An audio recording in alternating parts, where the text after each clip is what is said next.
Good evening, everyone.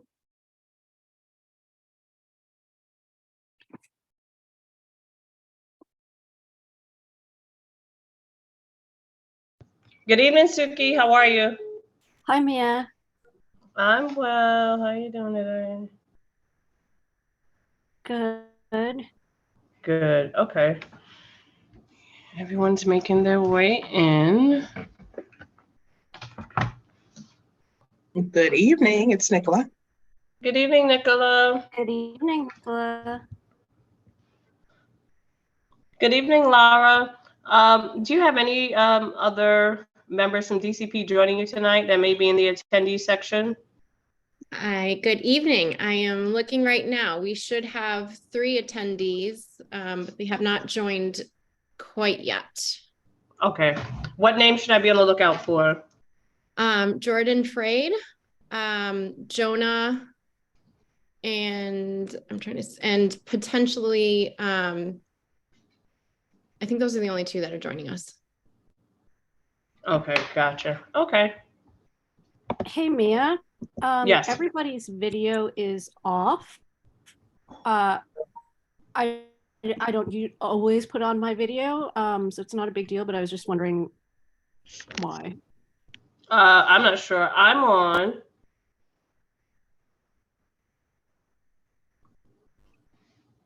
Mine says you can't start your video because the host has stopped it. Yeah, mine says the same thing.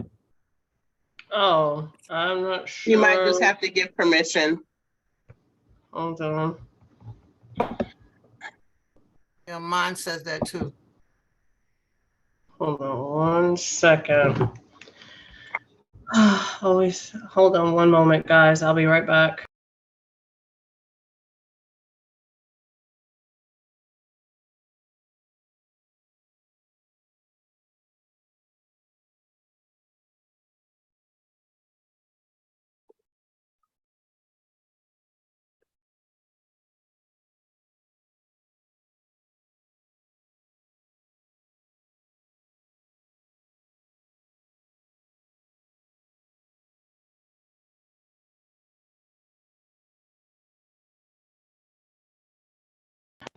Suki, I'm gonna make you co-host while I go troubleshoot these settings, okay? Sure. Okay, thanks. I'll be right back.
Okay, everyone check their video settings now.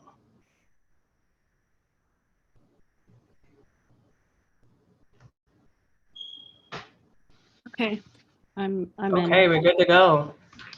Awesome. Mine still says I can't start video. Same here. No, you can't see me. You cannot start the let's see. video because the host has stopped. Yeah, I think Okay. it's because you're co-host. Oh, is that why she can get in? Yeah, I think so. Hold on 1 second, guys. Try to get this squared away. Be right back.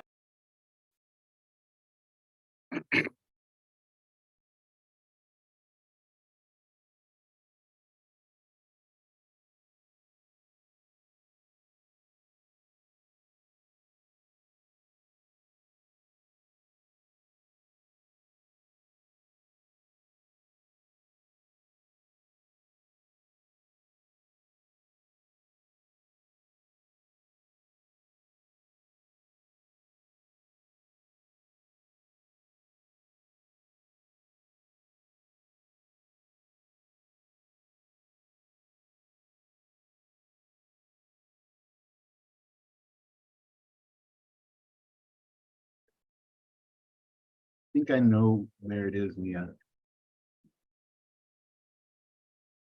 Sorry, I couldn't hear you. Oh yeah, your volume's on.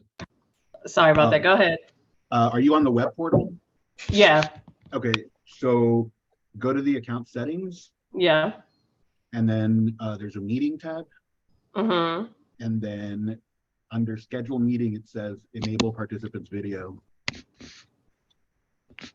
Let me see if that's what I get here. Yeah. There should be something under the schedule meeting. Yeah, that's where I was at, and participants' video is on. Huh. It's Let me it's log out and log electable. back in and see if maybe that would do it. I'll be right back. Okay. Me too. Okay, got it.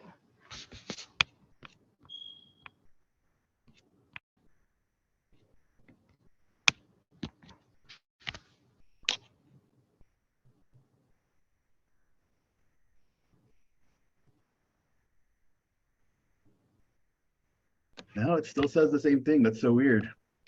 This is wild. Yeah, it literally says participant video enabled. Huh. Does it say lock? No, it's elected on. It says first is a host video, participant video on, start meeting with participants video on, and participants can change this at any, can change this during the meeting. Is this because we're in a webinar format? No, because when we're in general board, we have the option to turn off and on our camera. Is the is there like a little what do you call it? Like a lock thing, like a picture of a little lock next to it? No? No, and these are the same settings that we use for general board. This is really weird. Hold on. I'm gonna see what I can find in advance. Should we just go ahead and start, Suki? Yeah, Suki, Laura is here, and then we definitely don't, and Jordan is here, so we don't want to waste time. Jonah is here in attendees. Let me promote him as well. And then I think John Craver needs to be promoted. Yeah. I actually did promote him. You got him? For a brief Carver. second. Yeah, I see he's back. Let me promote him. And I see Alicia has a question. Sure thing. Give me one moment. Suki, you can go ahead and get started with Laura, and I'm going to try to get these settings in order. Okay. So welcome everybody to the YES subcommittee meeting and to the Department of City Planning's presentation on the zoning for zero carbon. Just the CB9 rules of order. Everybody please respect one another.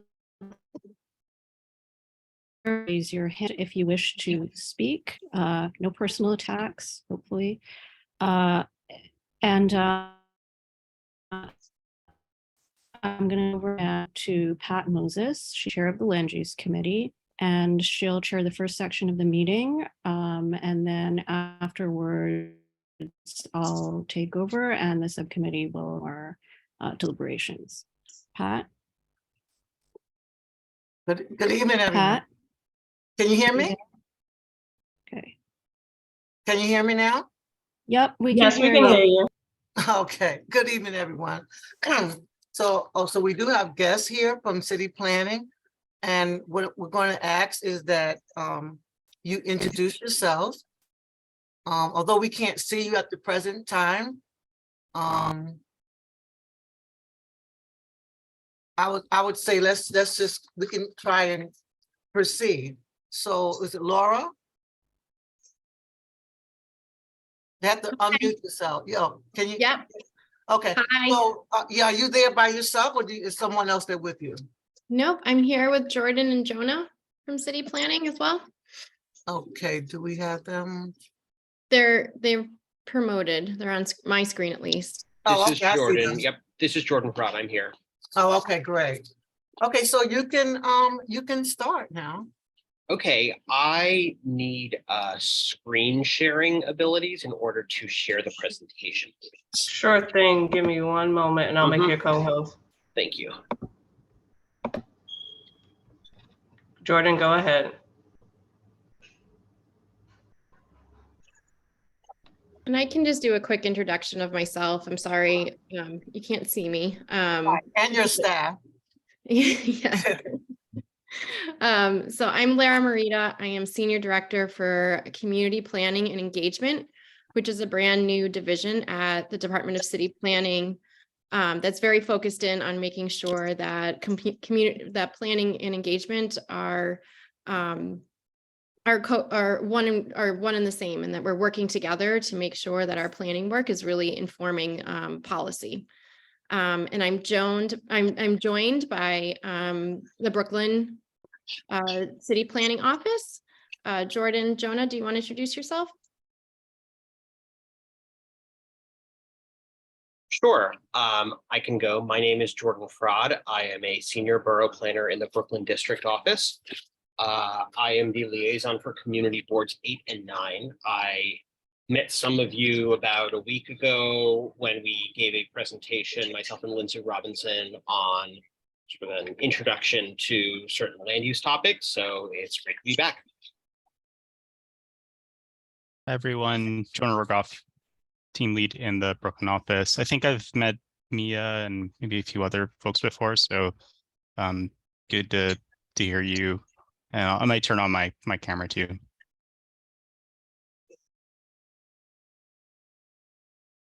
Yeah, so we're here tonight to just kind of give you an overview and have a conversation around the City of Yes carbon neutrality text amendment.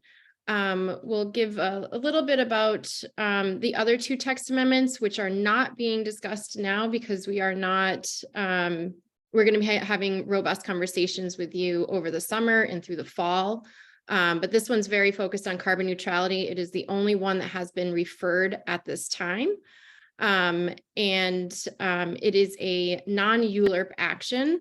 So it is because it's a text amendment. So we have a time period here of, a flexibility here of 60 days of a review period. But there's availability to think about the text amendment throughout the summer. The CPC will be, the City Planning Commission will be looking at this for a vote in the fall. So I'll hand it over to Jordan to kind of walk us through the presentation, and then we can have a conversation about what we've seen today.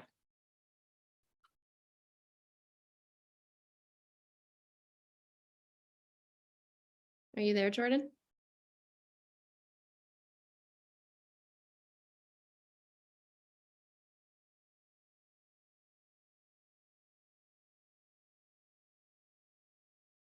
Can you hear? Sorry, I think I was muted. Can you hear me?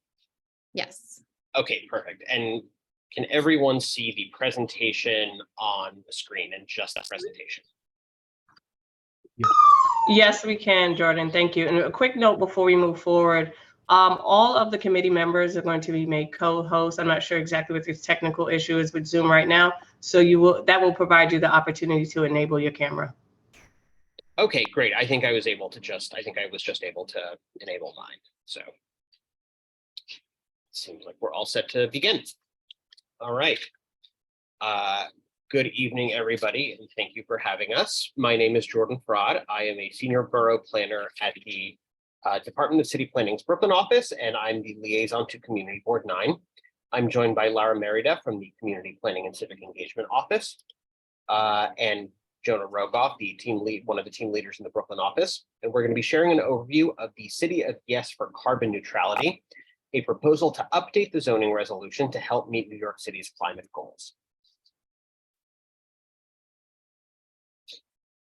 City of Yes for Carbon Neutrality is the first of 3 projects that the Department of City Planning is developing as part of Mayor Adams' broader City of Yes initiative.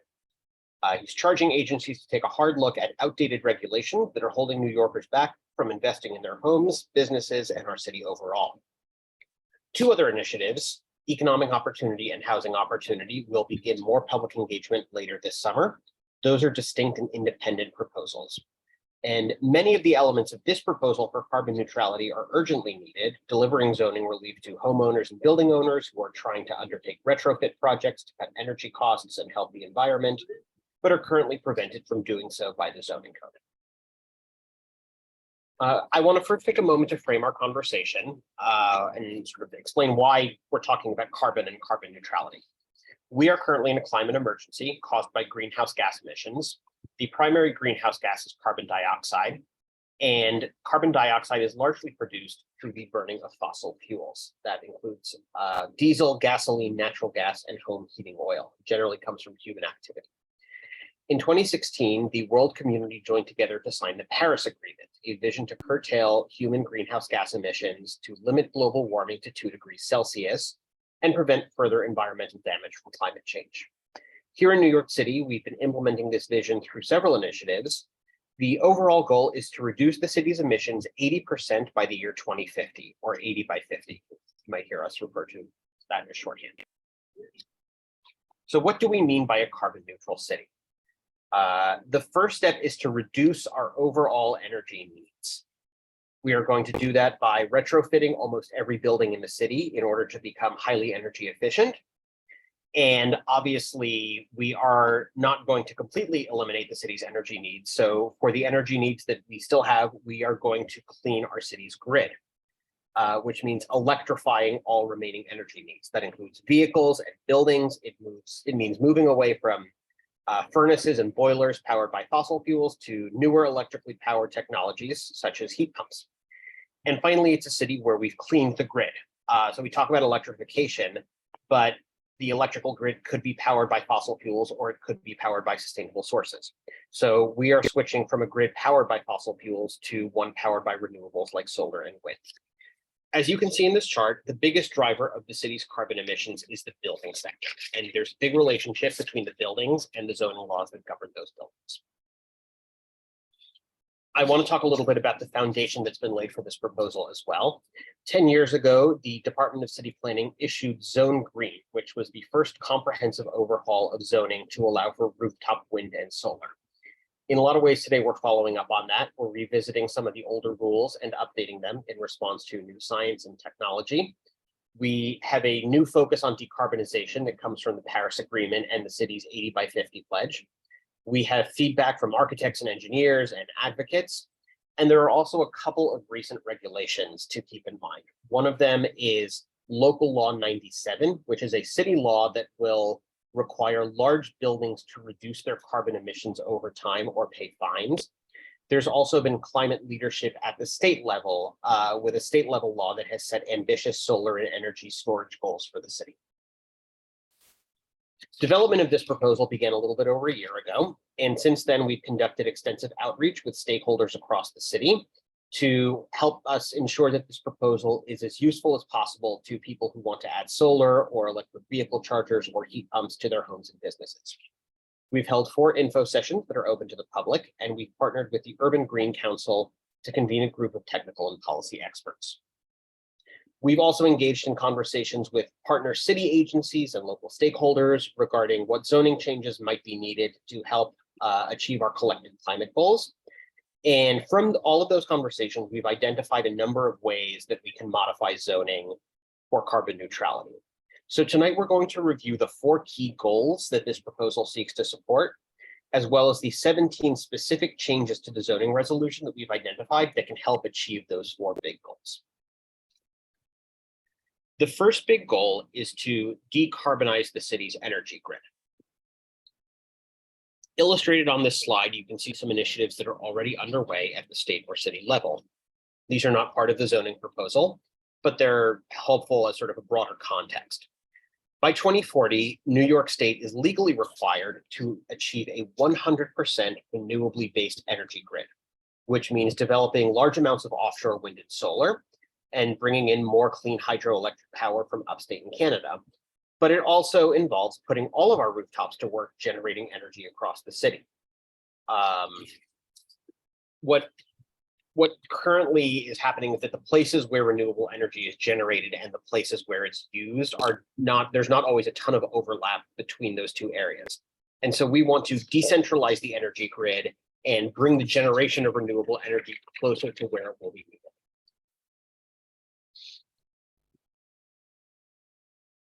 To support the ongoing work of cleaning the grid, there are 5 key areas where New York City can help.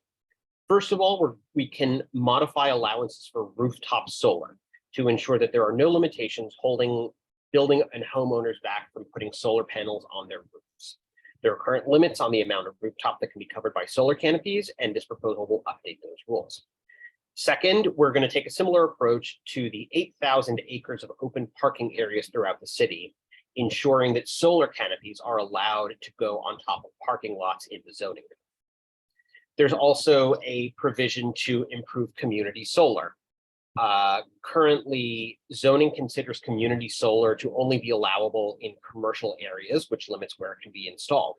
This proposal would allow community solar to be installed in all zoning districts, including large residential campuses, hospitals, schools, and colleges that are in areas currently zoned for residential.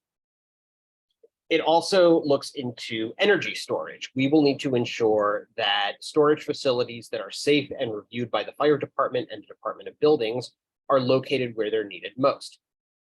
Basically, these are effectively large batteries that can go on top of buildings to provide for local energy storage. So energy storage is not allowed in residential districts where customers need access to clean and renewable energy. And so zoning will need to be updated to add specific rules for energy storage and facilitate this rollout across the city. Finally, onshore wind turbines face very strict limits under the current zoning code. And this proposal will create a new permitting process or a new tool that can be used by future applicants who would like to submit a proposal for onshore wind facilities. The second goal we're seeking to support relates to eliminating fossil fuels from our city's more than 1 million existing buildings. These buildings are by far our biggest source of carbon emissions, and to improve, we're going to need to retrofit virtually every single building in the city to retire oil or gas-powered furnaces or boilers and replace them with new, more efficient electric systems. It's important to note 2 laws adopted by the City Council in 2019 and 2021 that are very important here. For large buildings, which are buildings of 25,000 square feet or more, Local Law 97 will require buildings to cut their carbon emissions over time or face fines. The fines will begin in 2024. And second, Local Law 154 requires that all newly constructed buildings need to be electrified from the get-go, and we cannot allow fossil fuel-based equipment in new construction. Zoning can help support this goal in 3 key ways. One of them is electrification retrofits. The zoning code can provide more flexibility to accommodate the need for outdoor equipment like heat pumps to be located, for example, above the zoning height limit on buildings' roofs, allowing home and building owners to retrofit their homes for more efficient heating and cooling. The zoning code can also ensure that where someone is trying to add thicker insulation or reclad their building by replacing the exterior with a new, more energy efficient one, that they don't run into zoning obstacles that prevent them from doing that. Finally, there is something in the 2012 Zone Green Code called a wall thickness deduction that awards an extra amount of additional floor area for buildings that are better than code. And we're going to update that to reflect the latest energy code and best practices for the future. Now, if you own a home or a building, you might be looking at these and thinking this is going to cost a lot of money. And the city has a plan with regards to the cost of implementing these and helping home and building owners get the resources that they need to make this happen. There are a lot of funding sources available at the federal, state, and city level. And in particular, there's a program run out of the mayor's office called NYC Accelerator. The URL for that is accelerator.nyc. And if you're interested in undertaking one of these projects, you can visit that website, enter in your address, and see the resources that are available to you to help you with technical and financial support to make these changes. So highly recommend checking out that website if you're a home and building owner to see if you're affected by local law 97, or if you'd like to make these changes, what sorts of resources are available. The third big goal that we have in the proposal is decarbonizing the private vehicles that New Yorkers drive and own. There are currently about 2 million private vehicles registered in New York City. Less than 1% of those are zero emission. But by 2035, New York State policy has indicated that all new vehicles sold in New York State must be zero emission. There are federal and state initiatives to help vehicle owners make the switch to electric, but at the local level, parking and charging facilities are regulated by local zoning, and so that's where the city comes in. This proposal would allow commercial charging facilities for electric vehicles in all commercial and manufacturing districts. They're currently only allowed in about half. Second, this proposal would allow building owners to take their existing parking spaces in their buildings and designate a portion of them as public EV charger sharing spaces. And they would be subject to the same rules that currently apply for car sharing vehicles in existing garages or lots. Third, we would allow for more flexible use of public parking lots, garages, and accessory parking facilities. Fourth, we would expand special rules that currently only apply in Manhattan that allow for indoor automated parking facilities to be made available to everyone citywide. And fifth, we would update the parking rules in the zoning code to acknowledge the need for more public bicycle parking and allow bicycle parking facilities in commercial districts. The final goal relates to reducing the city's stormwater and solid waste and helping eliminate the carbon emissions associated with both of those waste streams. First, we can reduce the stormwater runoff by promoting greater permeability on site, which means less water flowing to energy-intensive treatment plants. And second, we can reduce the energy associated with hauling and processing garbage by reducing the amount. Currently, up to 45% of the entire city's waste stream could be composted instead of put in a landfill, but we're not currently doing that. So the specific proposals to decarbonize the city's waste stream. First, we would allow permeable pavers. The zoning code has certain paving rules, and we would modify them to ensure that permeable paving, which allows water to infiltrate the soil right where it falls, is always allowed.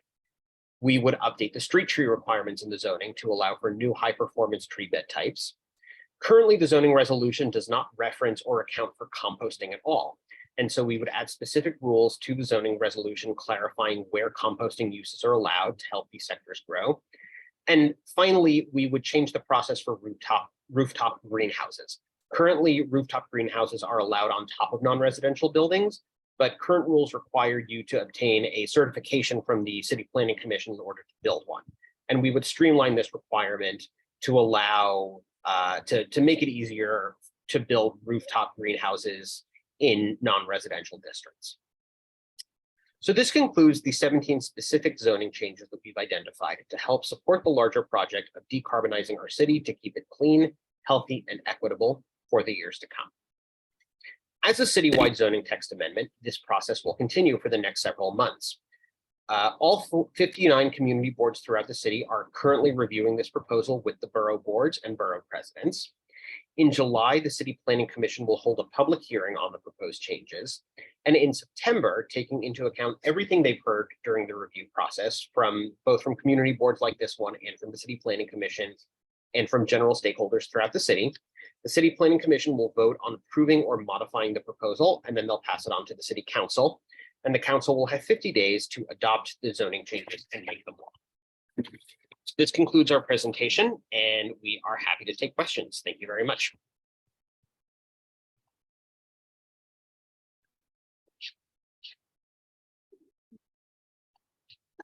Okay, thank you.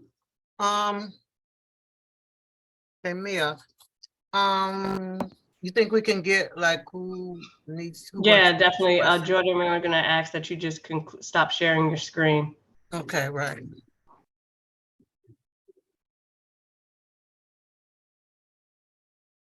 Okay.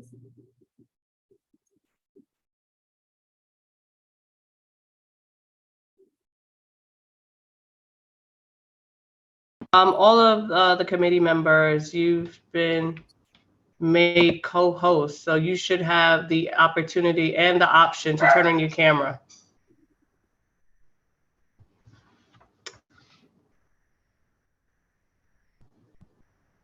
There we are. Hey, guys. All right, let me see now. Nice to see you. Okay, the gang's all here now. Yay, Hi, faces. Nicola. Wait a minute. Okay, so we're Trying to all get in here. there. So I guess we're gonna lead with committee members' questions first, and then we will take questions from the community. Oh. You know what, if there well, are community members okay. who have questions, we can Well, start hold with on a them. second. Let me, okay. We're gonna try to get a little bit.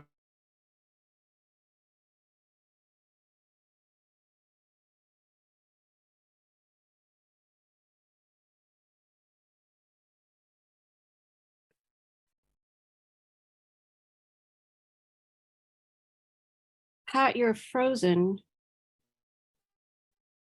Yeah, Pat's frozen. She may be stuck. You wanna move forward? Yeah, I could go after the community members who have questions. That's fine. Okay, got it. We have one attendee currently with their hand. I'll promote them now.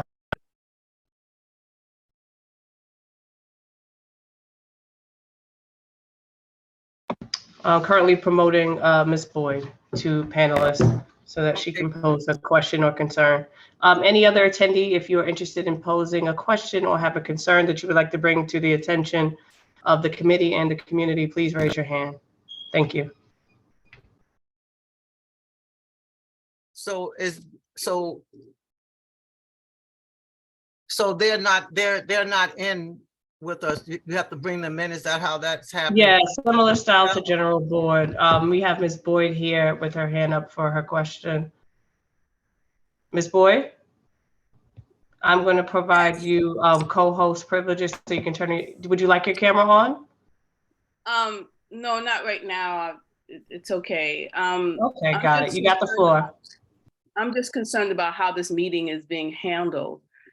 Pat, you had asked me to reach out to the community to get as many people to come to this meeting. And I did that. I sent out the Zoom links. I told them when they were coming. And then all of a sudden, DCP couldn't make that date. So that whole outreach was absolutely for nothing. Then CB9 did their own outreach where they sent out Zoom information and all this for this particular meeting. They even have it on their calendar. And then at the last minute, literally at the last minute, the calendar, you go to the calendar on CB9's website, you can't get into the meeting, because that's exactly how I tried to get into this meeting. I looked on the calendar, I clicked, it said the meeting has not started. And so you have all these people where you have CB9 has a link to a committee meeting that is not working. No one bothered to update that. And all of a sudden now the link changed literally at the last minute, less than 24 hours, the link gets changed.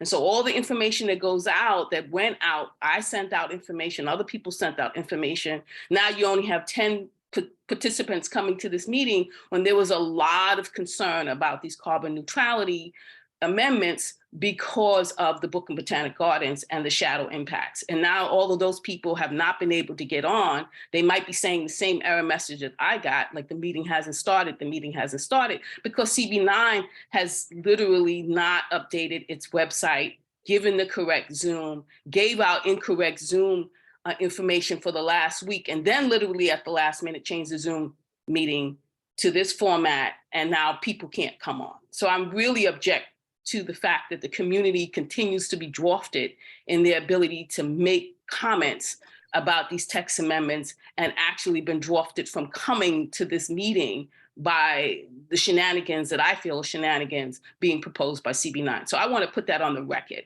Okay, That- Alicia, it's on the record. Mia, could you please Okay, see if can- if the link is working, because like Tom Thomas also just emailed me to say he can't get in.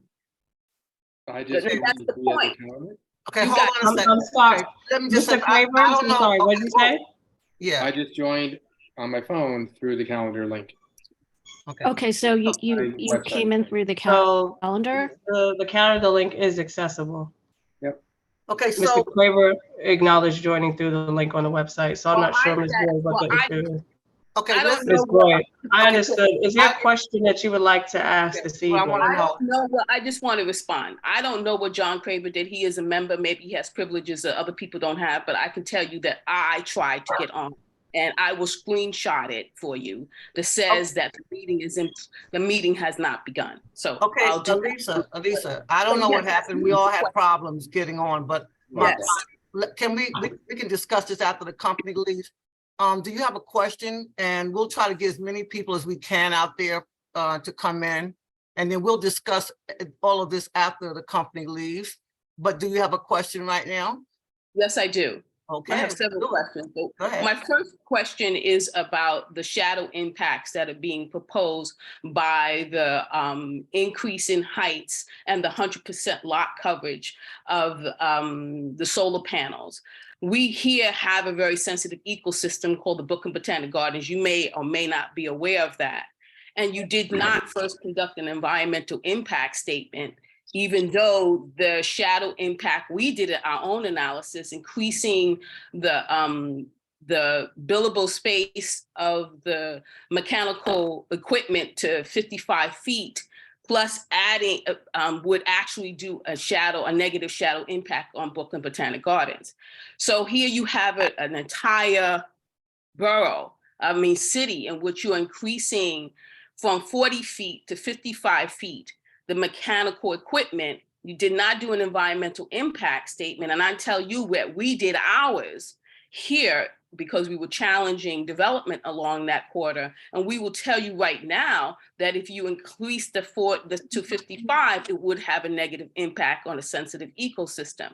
So have you instituted in your plan provisions in which certain sensitive ecosystems, such as the Brooklyn Botanic Gardens, will have exceptions to these height restriction rules so that it protects the garden for shadow impacts? That's the first question. I also have a second question. The second question is, you also have the 100% lot coverage for the solar panels. Again, you did not take into consideration 2- and 3-story homes. Our neighborhood is comprised of over 90% of 2- and 3-story homes, apartment buildings.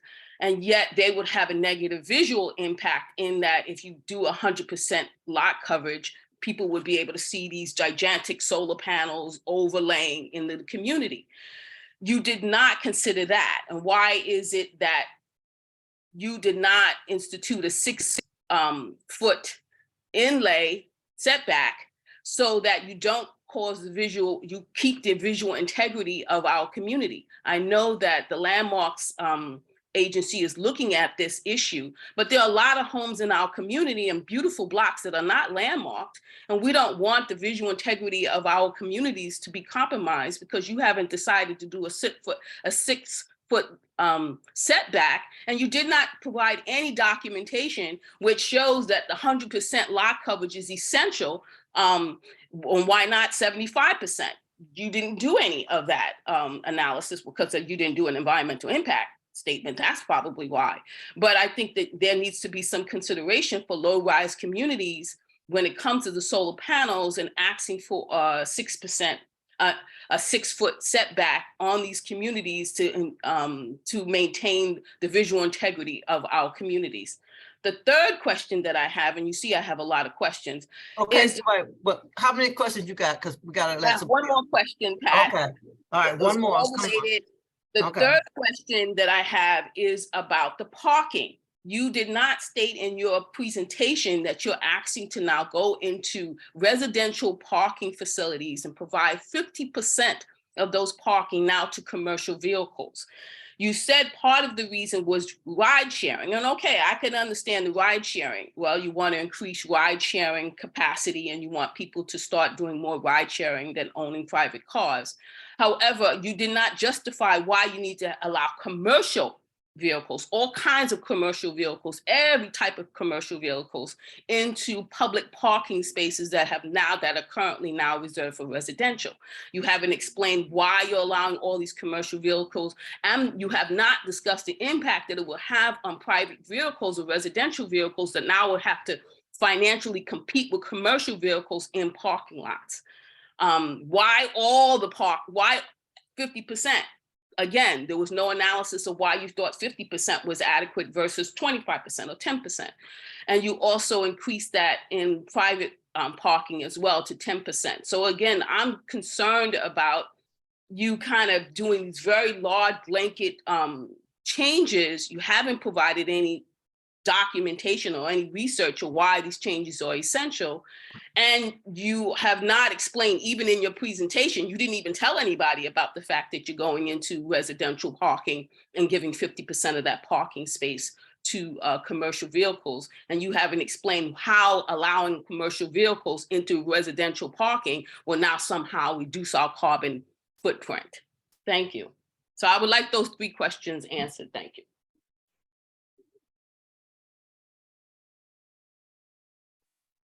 Okay, whoever's gonna answer them first.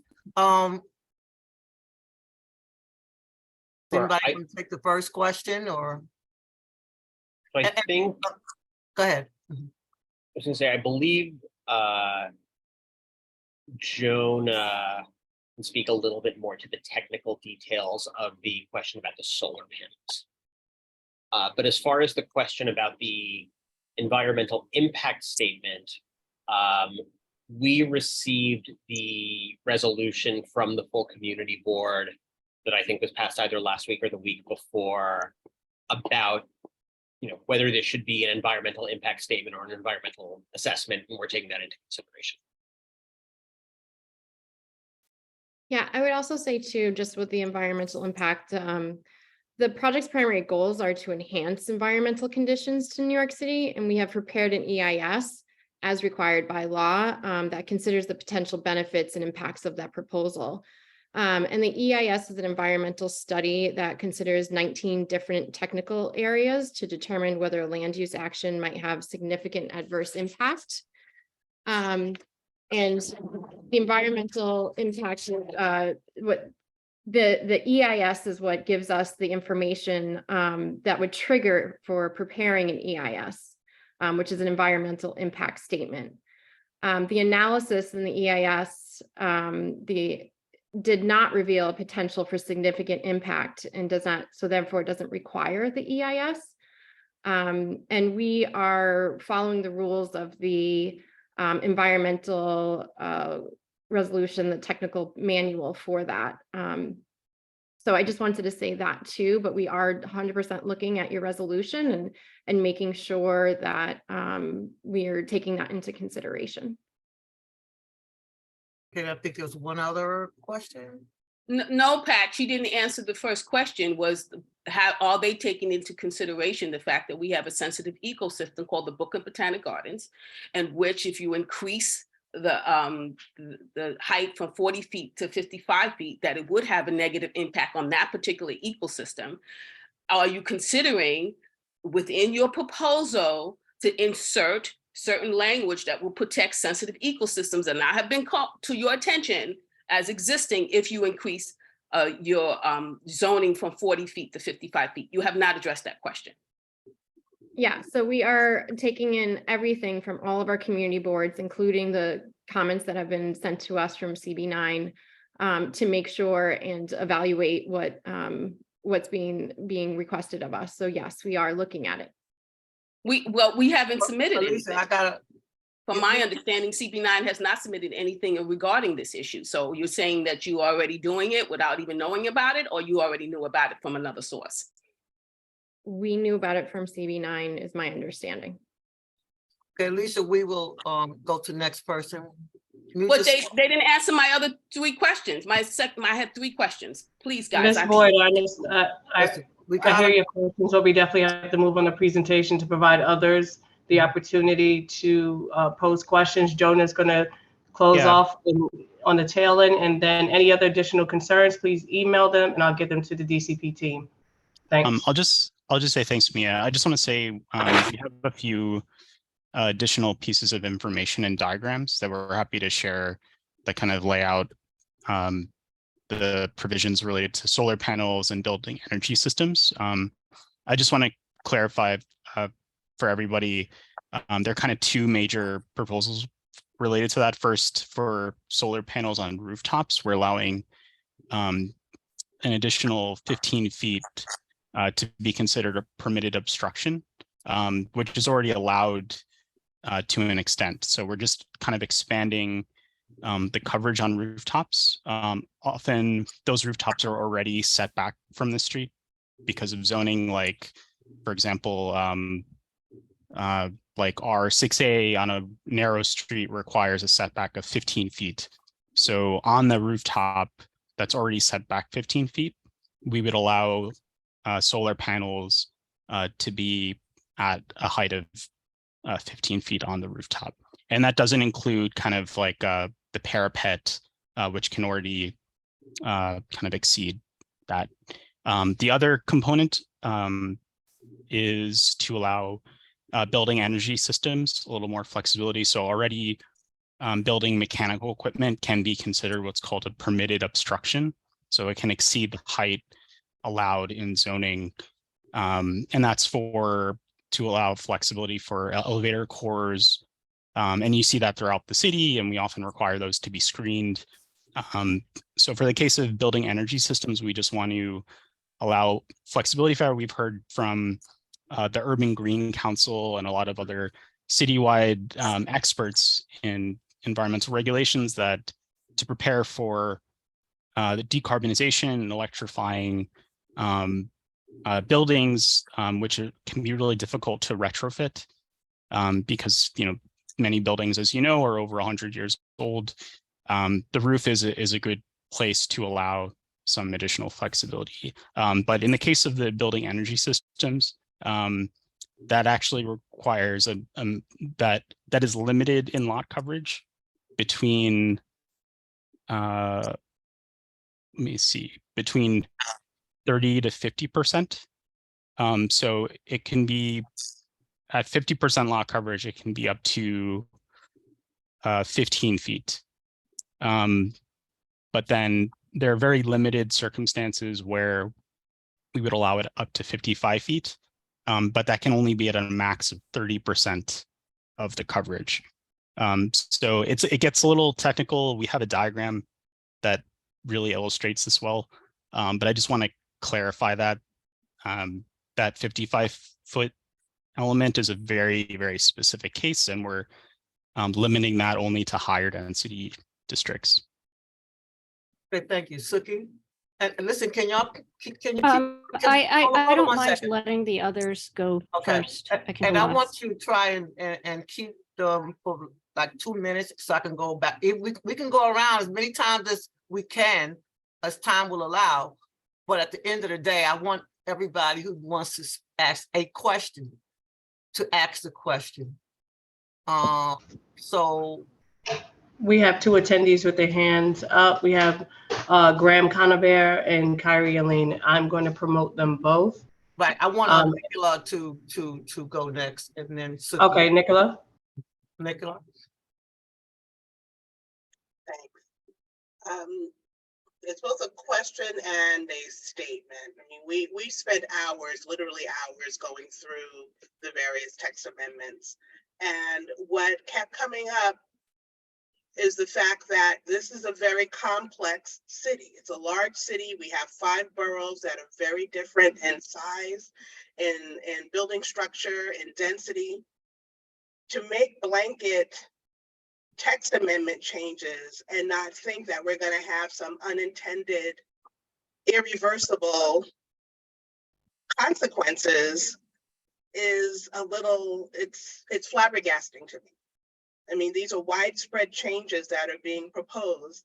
Alicia brought up one point that happens to exist in our community board regarding buildings that may go up higher based on one text amendment and the increased FAR that may now be allowed. That can irretrievably destroy a garden. And that's just here. We have many other ecosystems, many other structures, many other unintended consequences around the city that can result for any one of these text amendments. So to think that we're not going to do any type of further environmental assessment, I think is very dangerous. I understand that you went through those 17 points. Yes, we've seen it. We've gone through many ULURPs in this process as part of this committee. And it's easy to get them to say, oh, no, we don't have any consequences, no environmental impact. But to think that all of these text amendments across 5 boroughs have no environmental impact, I think is saying a lot. And so what is the city going to do? What is the you as planners realistically now? What can we do to protect our city, protect our communities, protect our environment? This is environmental, and based on some of these text amendments, we may destroy a garden that's been here for 100 years. So what are we going to do? We're all on the same page. Yes, we want to protect the city. We know we need to address some of the carbon issues. I'm with you with that. But I also understand that even the placement of a tree, we have trees all over the city. We love our trees, but those trees need to be maintained and managed. They need to be pruned every year. And that's not necessarily happening. On our block alone last weekend, we had branches falling because it wasn't pruned. All over the city, we have that. And that's just a simple, we love our trees, but they need to be maintained. And the proper resources were not put in place to make sure that that happens on an ongoing basis.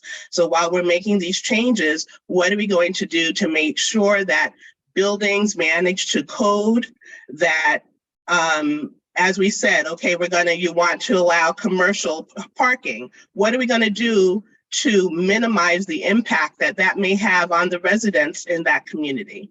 And the fact that they're now going to be competing against potentially large scale commercial companies for parking spaces. So, So is that your question? that's my question. What can be done? What are the plans to manage this going forward? And realistically, we need an environmental assessment. To do this without an environmental assessment doesn't make any sense to me. I don't know how you think you're going to pass this without unintended consequences if at least the first pass is not attempted. Somebody want to answer that question? So just on I think between Jonah, Jonah, may you have something to add, but just on the EIS, on the environmental assessment. So we did do an environmental assessment that has been released through the referral process. I do hear you on the garden, and we are looking at that specifically. We are not adding another floor. So this is not a full floor of units of housing. So it is not a closed structure, but it is a structure that is adding onto the roofs of our buildings, and which is allowed now. People can put solar panels onto their roofs. So we are looking at it as we've said for this particular instance, but across the board, we have seen that the environmental assessment is not showing a negative impact at this time. And that's through through the seeker process that we have to go through. Okay, thank you. Mia, you said who's next?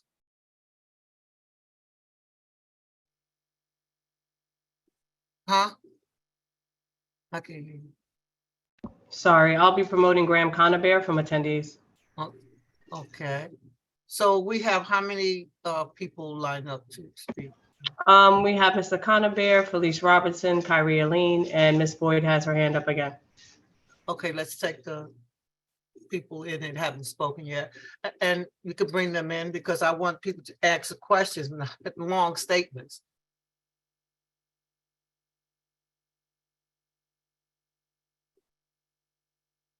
So, okay, who's next? Mr. Conover? Hi, good evening. I'll make it a very quick question, really. Do the planners have a good estimate of what proportion of the city's electricity needs are likely to be met if we achieve the installation of the solar panels across the city and so on and so forth? Are we going to make a big dent in the city's need, or is there going to have to be still massive import of electricity from elsewhere generated by some other means? I think one of the technical planners may know this better, so I'll definitely hand it over to them. But what I will say is, like, what really what's the most important thing is making sure that we are retrofitting our buildings to conserve energy. This is a long process. This is not something that's going to happen overnight. We want to get to a place where, yes, we are not relying on fossil fuels in the future, but that isn't exactly what's happening now. What's happening now is our focus is making sure that people have the opportunity to, make their homes as safe as possible and energy efficient as possible.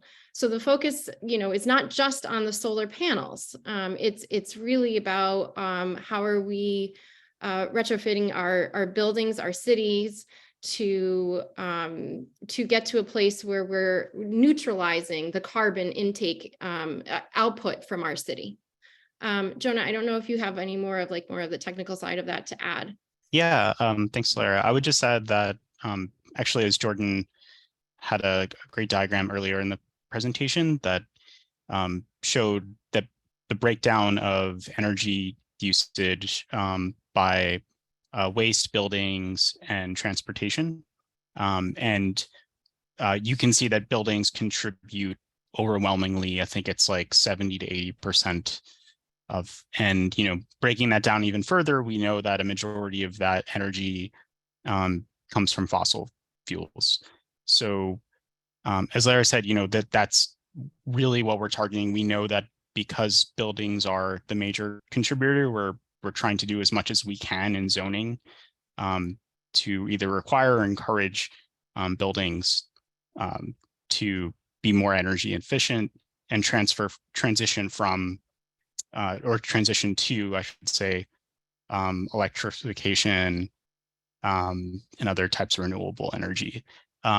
The other thing I would flag is, at a high level, we're trying to meet a goal of reducing our carbon emissions by 80% by the year of 2050. And that's a well-established goal that we've had as a city. It ties to many local laws and other regulations, and it's really intended to be a part of a coalition of cities across the country and the world, frankly, in line with the Paris Agreement. Okay, thank you. Thank you, Mr. Conover. I'll be promoting Felice Robertson, excuse me.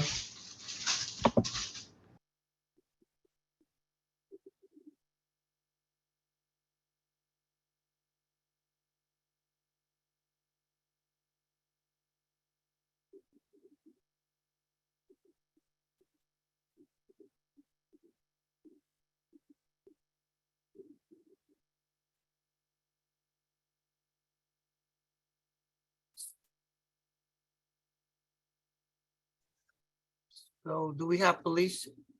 I don't see her. It says that she's joining as a panelist, so she should be Oh, I here. see her now. Okay. Ms. Robertson? Hi, can you hear me? Can you hear me now? Yes, we can hear you. Hi, I have a couple of questions because I think that I'm hearing I heard the presentation and I heard all of the other. Wait a minute. Is this police or who's Hector. talking? This is Hector Robertson. Oh, I'm on her okay. phone. Oh, okay. Because I couldn't get in, Now? I couldn't get in through my computer, so I have to Okay, jump in and all jump right, in so this way. you're Hector Robinson. Okay. Two questions. So I hear we've been talking a lot about the Paris Agreement. As many as you know, we're going into a presidential election, and this can change the way in which this country really looks at the Paris Agreement. Because we went through that with the prior administration, right? We got taken out of the Paris Agreement. What happens if the new administration and any administration moving forward decides to do the same thing? Is the city of New York going to continue with this transformation of the city, or is this going to be some other some other I don't know, amendment to this proposal, either to match what's happening globally, or maybe find another way to have a different type of proposal that would actually really be convenient for everybody. The other question that I have is, what happens if buildings do not comply? Say we still in this amendment and things are moving forward, and we get to the point where buildings are not complying with this new regulation. So the city is going to impose fines on these buildings. Are these fines going to be passed down to whatever buildings? Perhaps they have tenants in those buildings. Is that what the idea is for this amendment proposal? Maybe I could tackle the first one. I'll just say, we, as New York City, we want to be leaders in climate change, and we're trying our best to align with what's happening globally. We know that as part of the Inflation Reduction Act, President Biden and his administration have a lot of tools and resources that we didn't have a few years ago. That being said, we're not ignorant to the politics happening nationally. I think we're just trying to do our part and really serve as a model. I don't know if you want to add to that, Lara. No, I mean, I think I agree with you. It's an interesting conversation to have, but I think as a city, we are committed to this. We've all been working with the city for a while. Jonah, myself, Jordan has just joined and hopefully will be with us for some time. And we are 100% committed to this. And I think through the city's Green New Deal, through the City Council's Climate Mobilization Act, we're really being at the forefront of this important issue of the climate crisis that we're in. So I think we can guarantee that we're dedicated. We have a lot of elected leaders who, throughout our different forms of government in the city and at the state, will be continuing to fight for this. Thank you. The police want to ask a question since she's on? I think that's about it. I'm going to return Mr. Robertson to attendees and promote Mr. Kyrie Aline. Okay. Okay, thank you.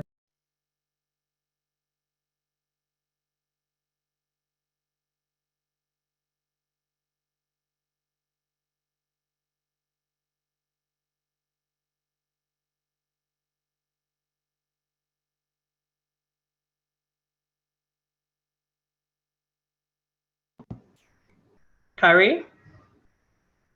Hello. Hello, can you hear me? Yes, we can hear you.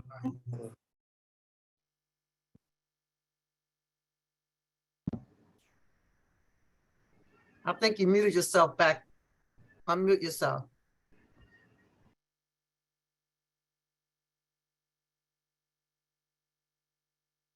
I think he muted himself. Kyrie? Yes. Okay, the floor is yours. We're waiting for you. Okay, so my question was going to be the follow-up to the parking as well. I believe someone asked earlier on the call, and I just had a question about that because I do know that commercial vehicles, it's not outlined exactly which vehicles will be taking over the residential parking. And in our neighborhood currently, parking is like a really, really big issue. I mean, we saw what happened to many of our neighbors in our community when we had a recent marathon that happened and all of the cars were towed. It was devastating. So now it would possibly be even worse if 50% of the parking is going to now be taken away from residents as well. So that's my question and concern. I know you are going to answer. If we could reiterate an answer or your thoughts around that. Thank you. Yeah, absolutely. And also just for the record, and if able to promote, one of our senior planner, who is actually the lead on this, has joined from another community board that he was just on. If we could promote Nihilus Klingle, he can also help support answering questions as well, since he's very in the weeds and actually writing the text. But in general, oh, that was quick. And Mia doesn't play. Nihilus, if you want to take this question, or I can take the first crack at it. Are you Sure. Yeah, able to hear me? can you hear me? Yeah, good evening, everyone. Nihilus Klingle and the zoning division at City Planning. Apologies for joining late. I was at the borough board presentation on this proposal just now. So I just want to make sure I understand the context. Also, I'm trying to start my video, but it says the host has stopped it. So if you'd like to see me, not that it's necessarily recommended, but if you'd like to see me, I guess that's oh, okay, there we go. So thank you. If I may, Lara, would you like to start off by answering it, and then maybe Nihilus can catch up, because I know he was just, I don't think he's all in fun, or you can reiterate. On the Sorry, I was muted.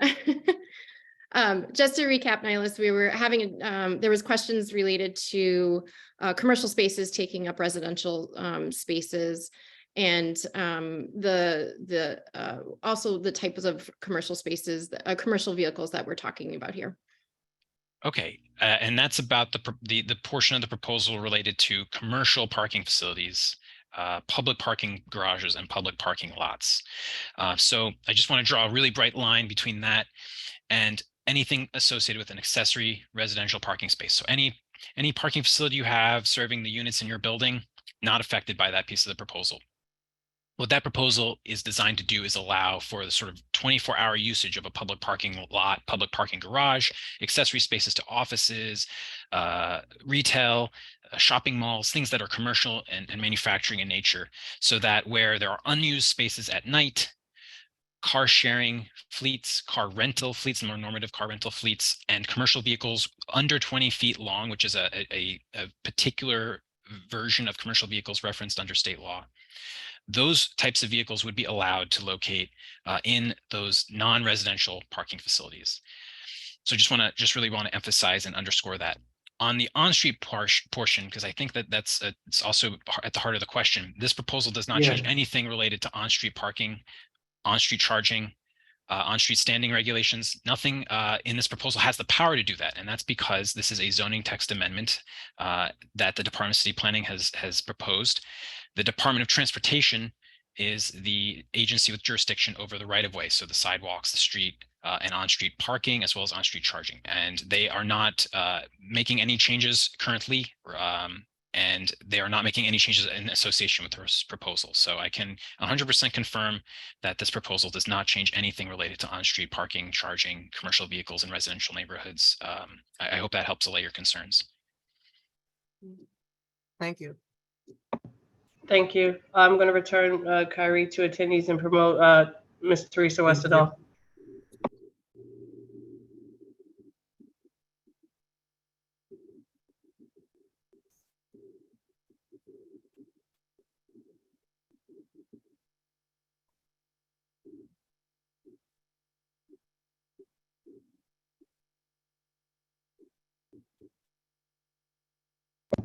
Ms. Westerdahl?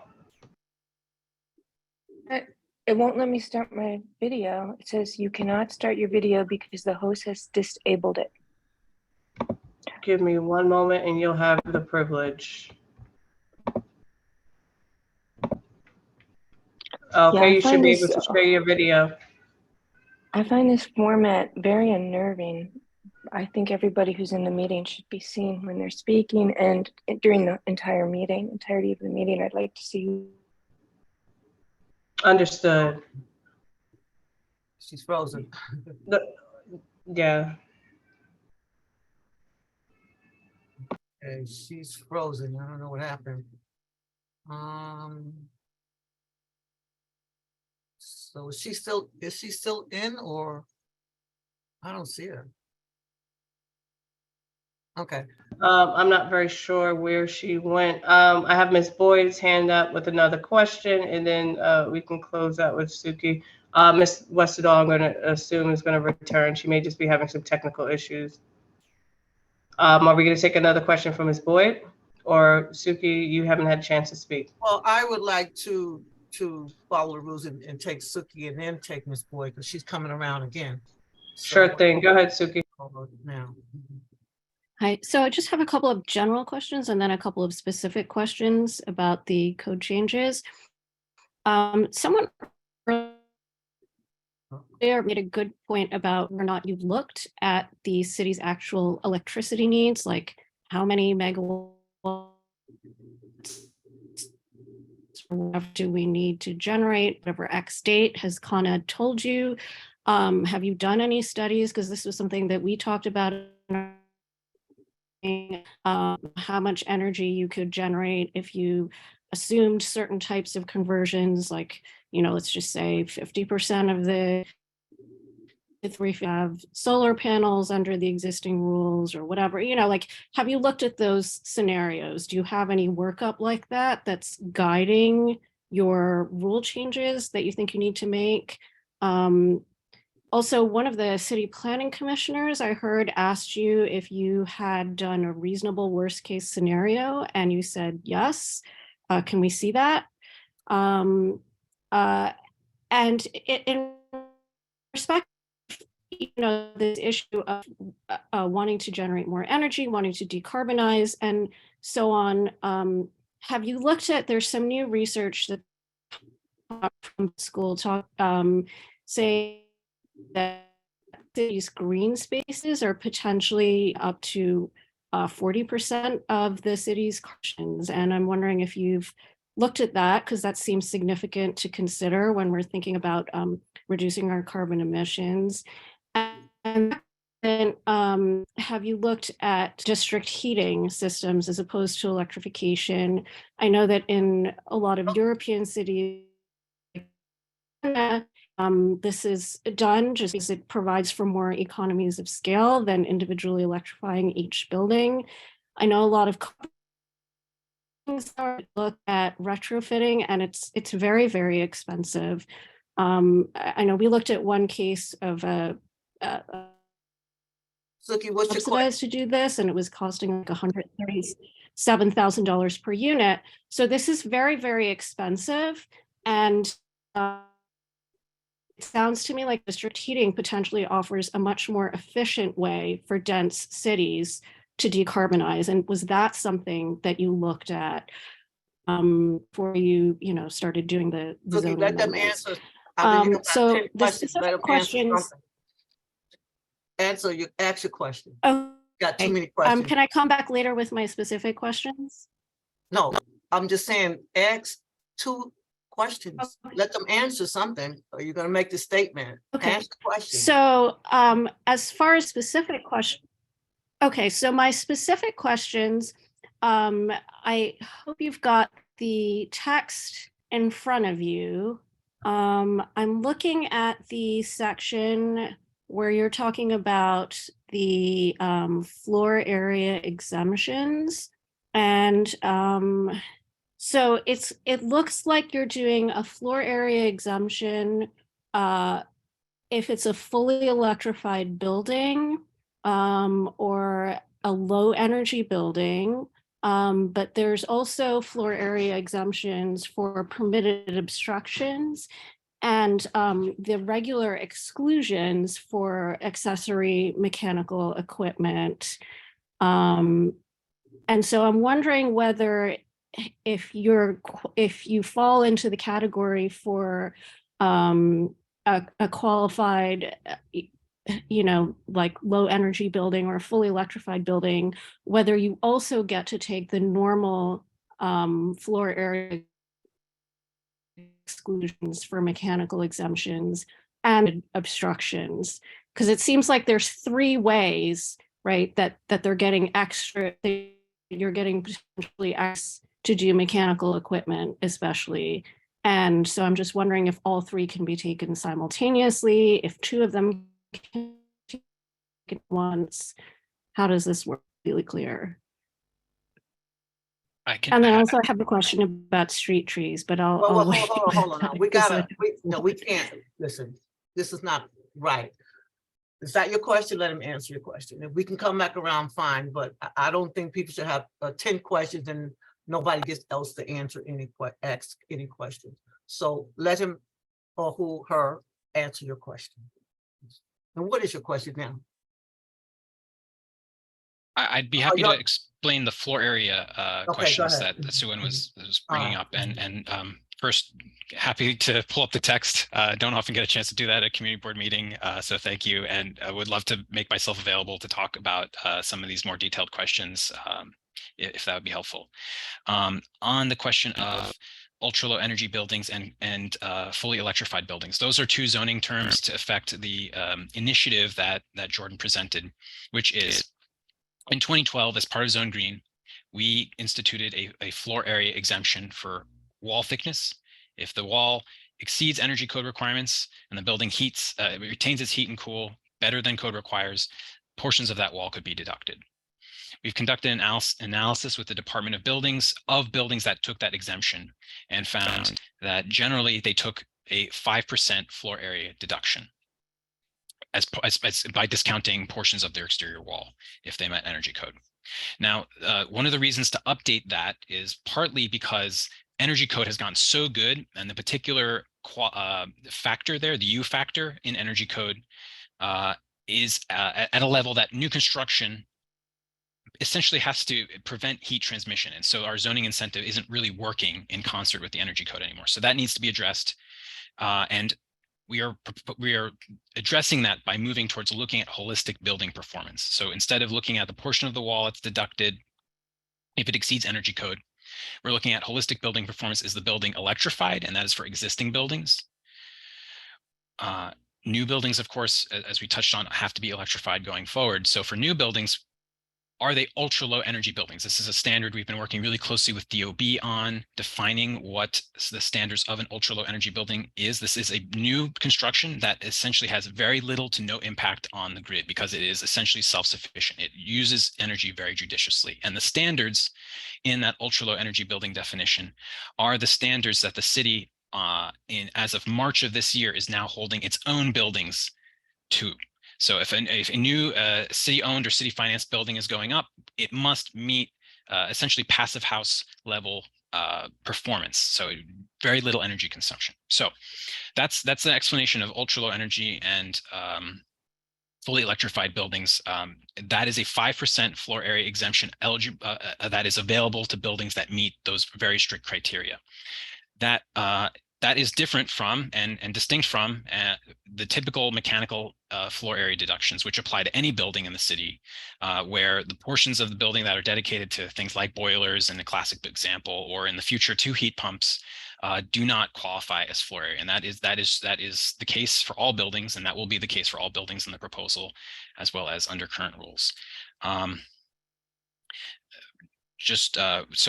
You had raised the question of permitted obstructions. I just want to clarify the permitted obstructions. So can you actually take all three FAR deductions?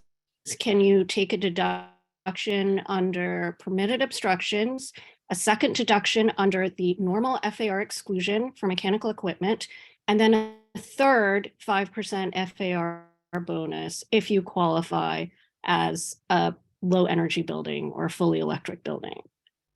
A building that meets those criteria can take the 5% exemption.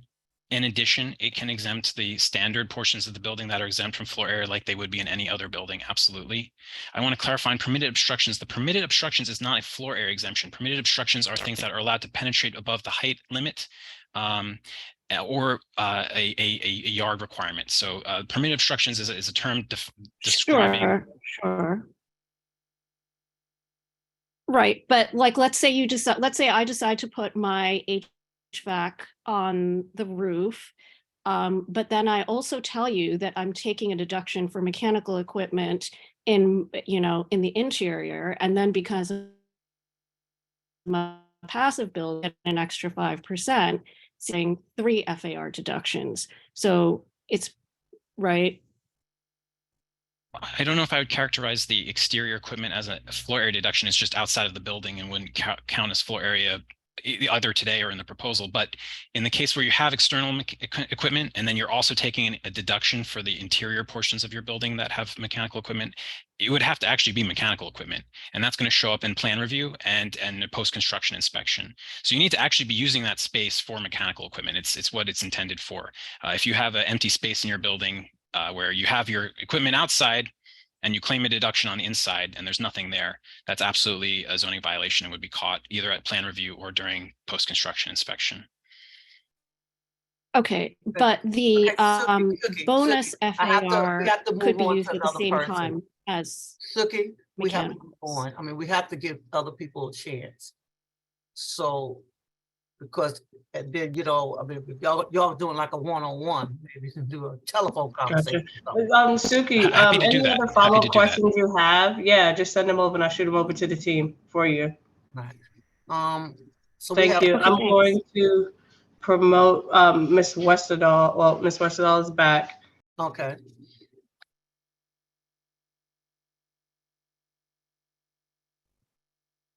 Yeah, I thought I was talking before. Did anybody hear what I had to say? I talked for quite a while and then realized I was booted No, out. but let me just make it real clear. Gotta ask questions. We're not gonna give long sermons. We're gonna ask questions. So please keep your questions brief so they can answer. So ask your question. Okay, my video's not work. It says you cannot start your That's video. okay, we because- can hear you. Suki, you got kicked out right after your video was turned on. You froze and we lost you, so we didn't hear anything that you said. Oh, Did you seriously? hear anything? I'm sorry, listen. We heard Suki. Okay. Can we go in order now? And then we'll come back.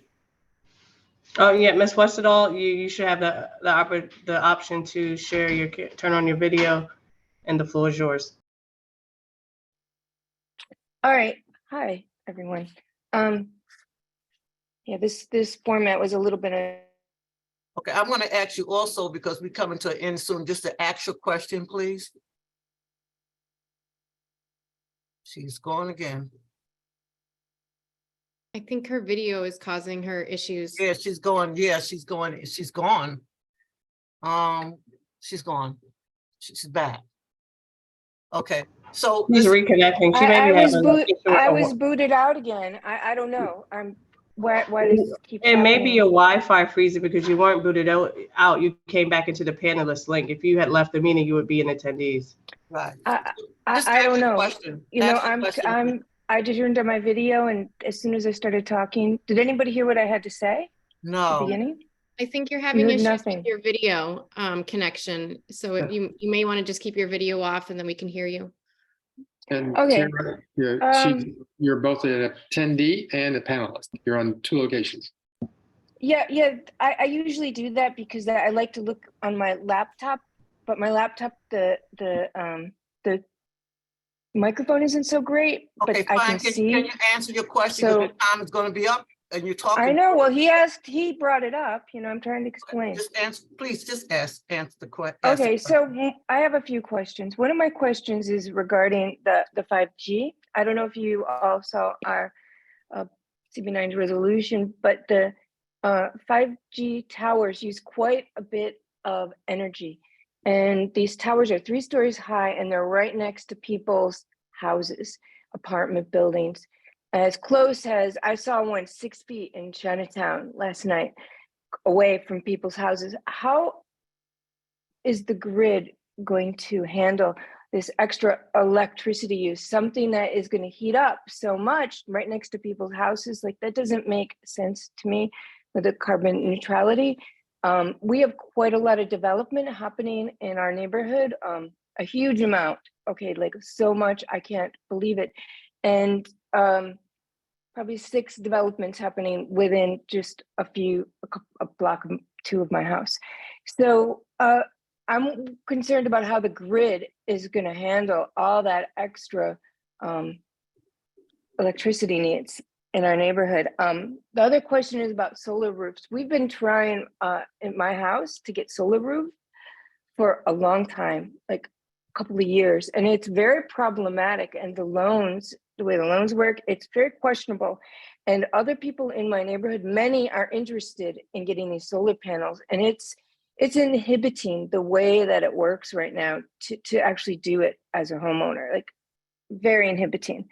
It's like we can't do it. And the other thing is, like you're talking about commercial vehicles. No, I just want to ask my last question. The third question is the commercial vehicles. You're making, you're allowing commercial vehicles to use the charging, but what about, like, I noticed the post office, the NYPD, firefighters, they all need parking. They're like parking in the street. They're parking in the bike lanes. It's a big problem. They need a place to charge too. And I see that the Amazon, I know the Amazon, they're very quiet. The new ones, they come by, they charge in New Jersey. But I would like in my neighborhood for my post office trucks, we need mail, right? Where are they going to charge? Why? Do you have anything planned for our federal and city services to be able to charge? Because that's not happening right now. Okay, thank you. Thank you for those questions. On the first question about 5G, nothing in this proposal touches on or relates to the 5G infrastructure in the right-of-way. Zoning cannot regulate the right-of-way. That is the DOT's jurisdiction. So I just want to clarify that. But on the question of the proportionality of energy used versus other uses in the city, I want to emphasize the biggest driver of both energy consumption and carbon emissions in the city are buildings. By far and away. I think I'm sure Jordan showed the chart earlier on in the presentation. And so reducing the energy consumption of buildings is the key element of the proposal and one of the biggest tasks that faces the city going forward. Ensuring that buildings are efficient, that they use energy judiciously, whether that is honestly in the first phase, fossil fuel or electricity. But the key is to ensure efficiency.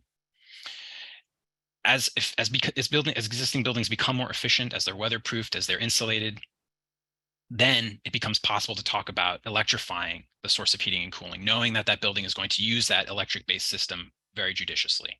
So I just want to offer that up for consideration on the first question. On rooftop solar, I totally understand that a lot of homeowners and a lot of smaller buildings have run into issues installing solar. One of the key things we've heard from advocates and practitioners in this space is that zoning limitations end up meaning that the solar installation itself is too small to be economically viable. And that's often the case why a homeowner doesn't proceed, because they're not able to actually get a feasible return in terms of reducing their energy bill within a reasonable time frame. So that is one reason that we are proposing to make it easier to install solar panels through zoning.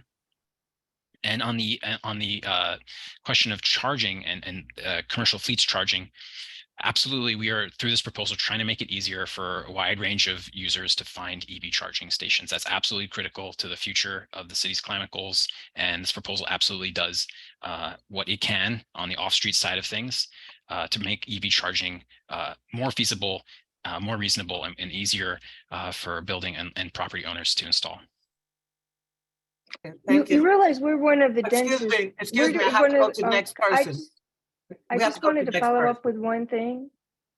Can I please ask one thing? All right, I'll raise my hand again and talk. No, make it quick because we ending this whole session in about 5 minutes. So your next question, make it real quick because I would like to get someone else in and then in this session.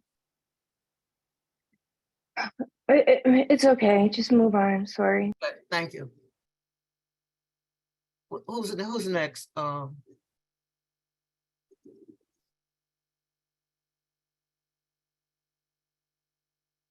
think Andrew has his hand raised.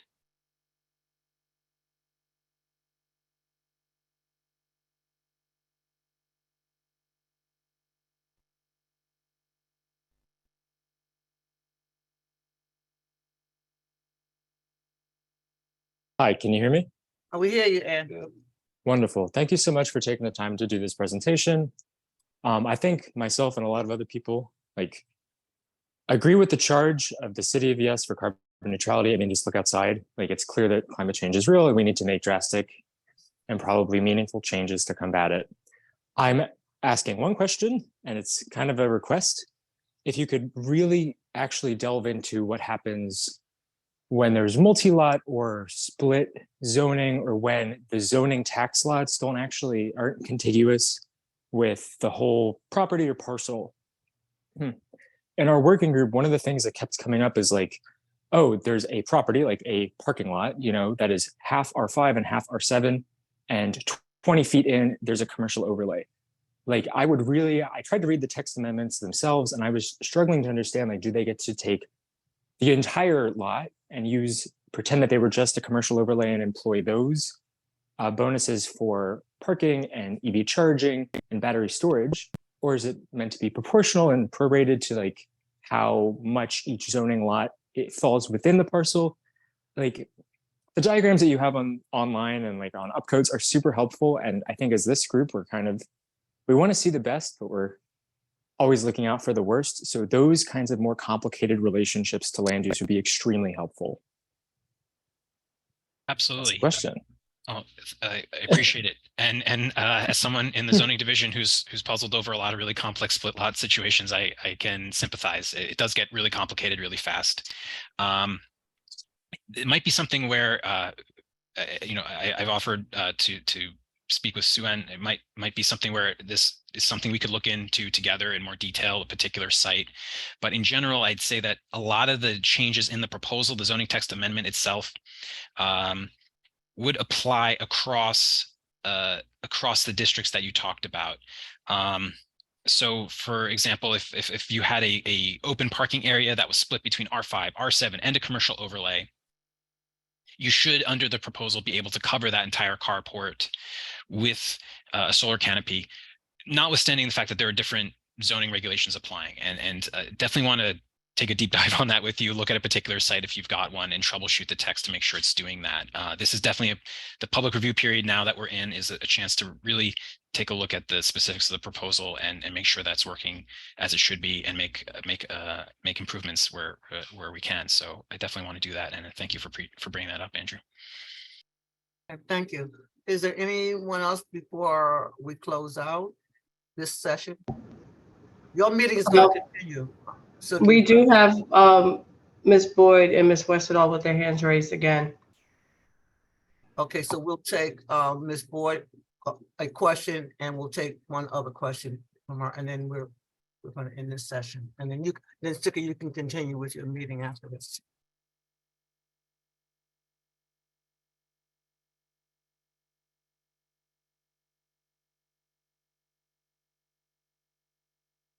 Ms. Boyd?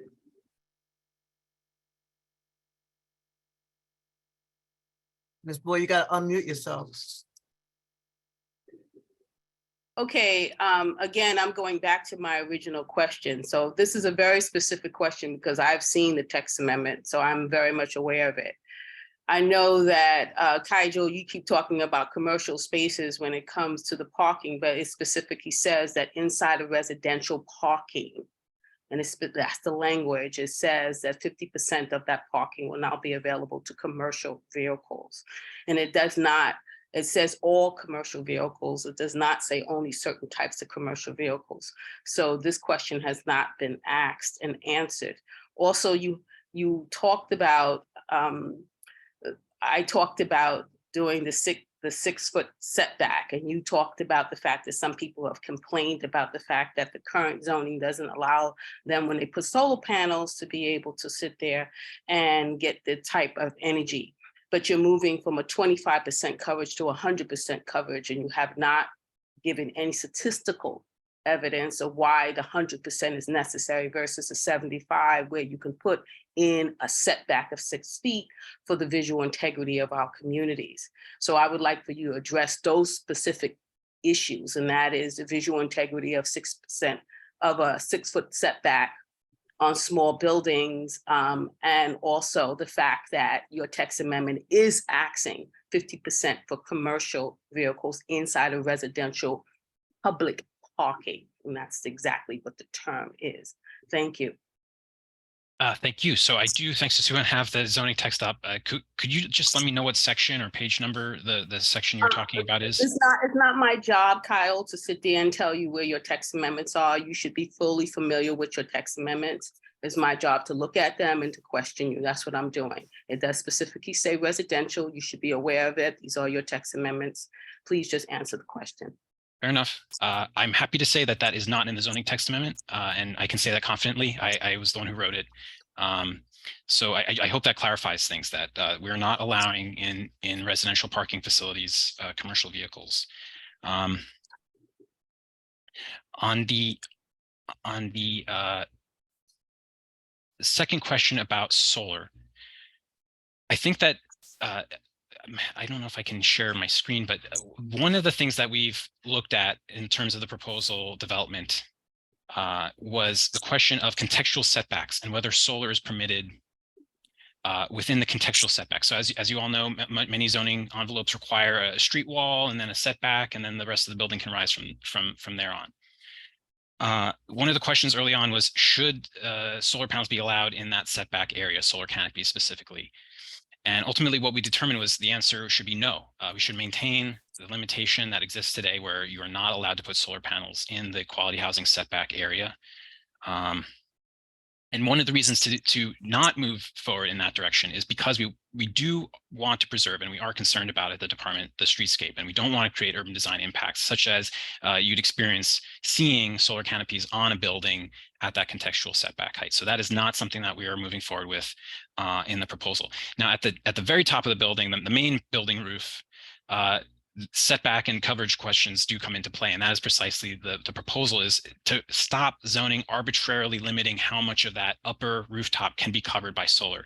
Building owners, homeowners are making big investments when they're looking into installing solar. A lot of electrical work has to be done. The steel frames have to be installed. It's a lot that goes into that process, and we don't want zoning to be arbitrarily limiting, whether it's 75% or 85% or 100%, the amount that can be installed there. We need all of our city's rooftops doing the absolute most they can to contribute to our renewable energy goals. But that said, to the extent that the board has recommendations, alternative coverages they want us to consider, they want to send on to the commission, that's absolutely a recommendation that I think the department would be welcome. The department would welcome. So if the board wants to make that recommendation, that is something that we will consider. Well, so let's just be specific, so we're talking the same language, because we are lay people here. I have a 2-story house. My neighbor across the street put their solar panels in, same house structure. They did the 6-foot setback. They had the solar panels. It works fine. They say they have extra electricity. They're good to go. So underneath these new text amendments, are you now saying that that baseline applies to a 2-story house where they could not do the 6-foot, they have to do a 6-foot setback, or will the 100% coverage still be allowed in a 2-story house? I'm assuming this. Very specific. Sure. No, Yeah. let's say, 2-story house, 35 feet high. Okay, and they're flat roofed buildings? Yes, they're flat roof buildings, yes. And what zoning do we have a sense of what zoning district these would be in? I'm sorry? The It's zoning a R5. district. My R5. block happens to be a R5, but the majority of our properties here are R6. So let's do an R6. Let's do an R6, 3 stories high, 40 feet high building. Will they be allowed to put 100% lot coverage of a solar panel? So in that particular case, I think that what's happening is there is the contextual setback required at that upper story. So the contextual setback would still have to be respected. It doesn't sound like in that zoning district and that number of stories that you'd have a building that is has multiple stories that exceed the base height, so to speak. Right. So I think in that particular case, that the setback, that contextual setback that I've been talking about would need to be respected. Okay. Hopefully that helps. And what is the height of the baseline? In R5 district, I think it's, I need to pull this up. I think it is 35 feet is the maximum height, but there is a base height required below the 35-foot height. I think it is 25 feet. It's not a contextual R5. Right, it's not, I'm talking about an it's not R6. an I told you the R5A. majority of our properties are R6. So R5A is a pitched roof, single family district, single and two family home district. R5 does have essentially a contextual envelope, even though it has no letter suffix. Hopefully that's helpful. No, I'm talking about an R6 because the majority of our properties are R6. So I'm just talking about R6. What is the baseline? R6, okay. With no technical zoning, no contextual zoning. No contextual zoning, R6. A single family house, 3 stories and 35 feet tall. It doesn't necessarily have to be a single house. Most of our R6s are not single houses. They are, 3, 4 houses. They're apartment buildings. We're just a small residential community with R6 as our primary Got it. zoning. Okay. Yeah. So I think that a lot of the buildings that we would be talking about probably are buildings that were built in the 60s or so. Would that be fair? No, they were built 100 years ago. Okay. Very good. So I think that in that case, we're talking about buildings where you have non-compliances. So we have to look at Article 5, which regulates the non-compliances buildings built before the zoning limitations in effect today. I think that's like a complication that has to kind of affect my answer. But I think in general, at those buildings at that scale, we're talking multifamily, flat roofed buildings that are multiple stories in height. I think that the entirety of those buildings, those 100-year-old buildings, could be covered by solar panels in the proposal. 100% lot coverage? 100% lot coverage of the roof, yeah. Okay, so there's no setbacks for those. Again, it's hard, in the abstract, but I think if we're talking about an older building, 100-year-old building, it's non-complying, it doesn't provide a contextual setback, it's already at the street wall. I think the Article 5 rules combined with the zoning proposal would allow that building to cover its entire rooftop without a setback. So I just want to be clear about that. Okay, thank you. Thank you. And So we're gonna the close question this about, segment. okay. I'm good, thank you. Mia? Yep, we have Ms. Westerdahl with the final question from attendee, and then Okay, we're then good. we're going to let our guests leave after this. You can bring her on.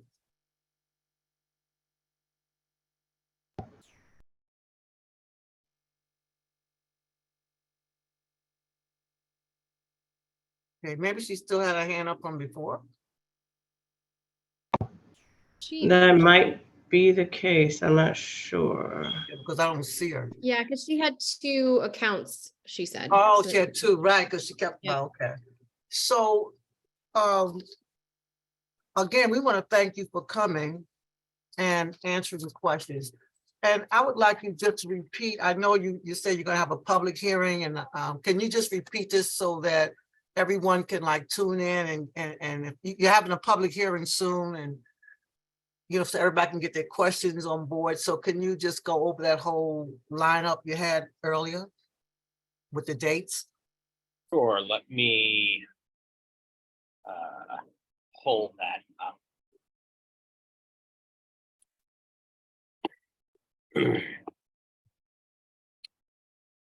I can share my screen if it makes it easier. That would be easier, yes. Okay, great.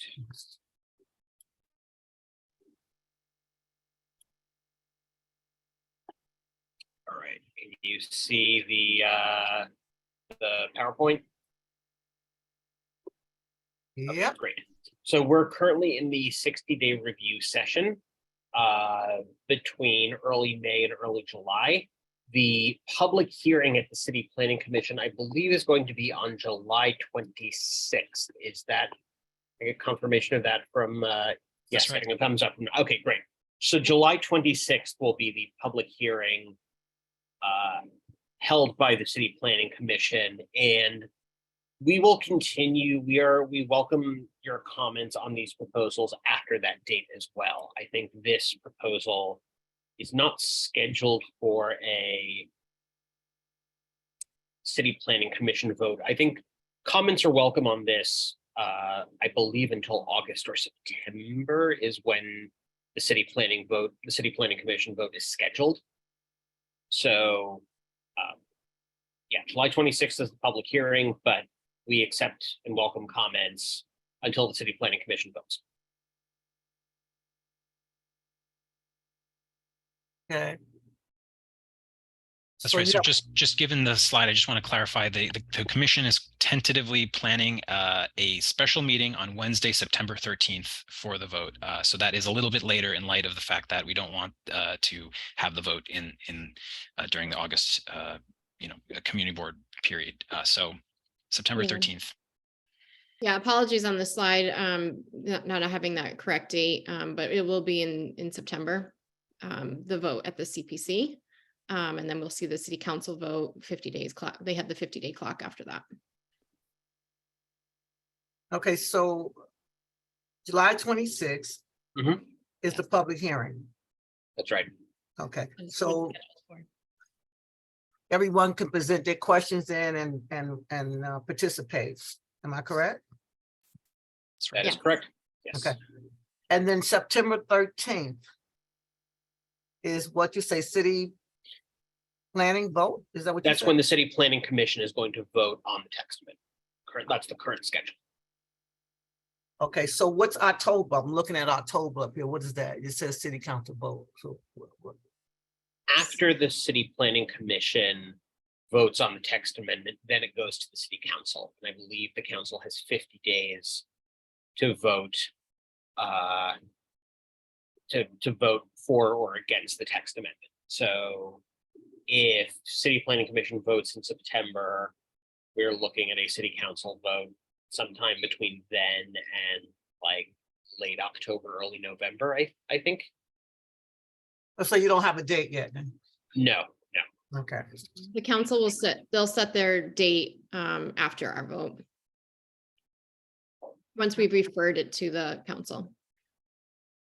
Okay, thank you. You can, again, I want to thank you for coming. And so if community residents have any questions, we're going to send them into our office and we will forward them to you, and hopefully they will get some type of answer back. Would that be correct? Absolutely. Absolutely. Yeah. Okay, so again, thank you. I know we kept you here for a little bit, but we just wanted to again say that, you know, we're going to be sending you some questions, and hopefully we will get some answers to the community board. Okay, great. Yes, we look forward to answering any questions you have. Our doors are always open, and thanks everyone for your time and for your questions. And as I said earlier, we received the resolution that the full community board passed a week or two ago about this, and we're taking that under advisement as well. And we look forward to hearing anything else you have to say. Will you Thanks be again for having us. will you be answering in writing, since we sent it to you in writing, the resolution? Would you send it into the community board answering? So I don't think we typically answer, and Larry, you can correct me if I'm wrong here. I don't believe we typically answer resolutions, community board resolutions in writing.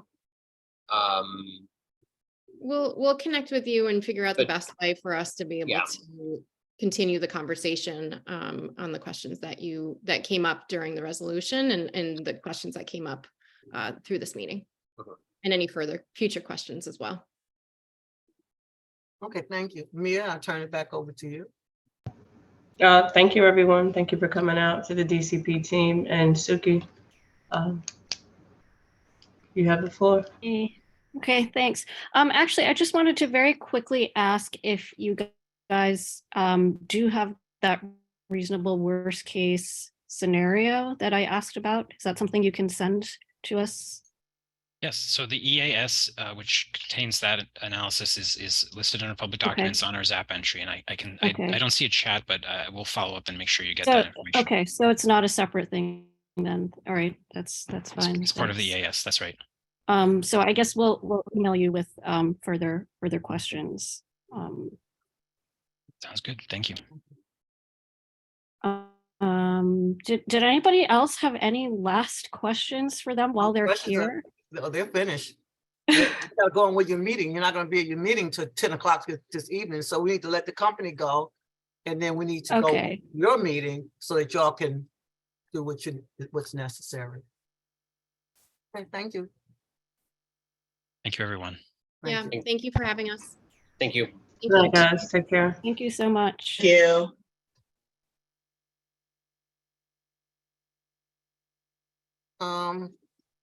So the company's going, Mia, can you let these other 15 people in, or is that, you don't do that? Because I don't know who these people are. I mean, it's her meeting, so I don't know how she runs her meeting. It's in panelists, it's in webinar mode, so it's. I typically just have everyone as a panelist. We have a few more people than we normally do. But that's fine. But you're running your meeting now, right? Or you Yeah. just, oh, so it's just your meeting. Okay, because I'm gonna, I'm Okay. actually not able to, I don't know if I'm co-host now. Yeah, you're still co-host. Yeah, Okay. we're gonna promote people to panelists, and if they want to participate, Yeah, they'll I either. think that's just easier. So we Sorry, can that's my dog. see everybody. Get down, Jesus. well, you're gonna hold your meeting, so I don't know how you want to hold your meeting. But I know I ain't gonna be in here all night with y'all, but I wanted to say something to the group, you know, in terms of, and I want to just kind of say it to everybody. I think that when we have company, I think that we need to like stick to our issues and try not to, you know, say rude things in front of the company until they leave. And I understand people have concerns, and I understand. I don't know. We're normally not on webinar. We're normally just on Zoom, so I'm used to seeing everybody. But at the end of the day, I think that when we do have people in, that we need to be respectful and not air our laundry.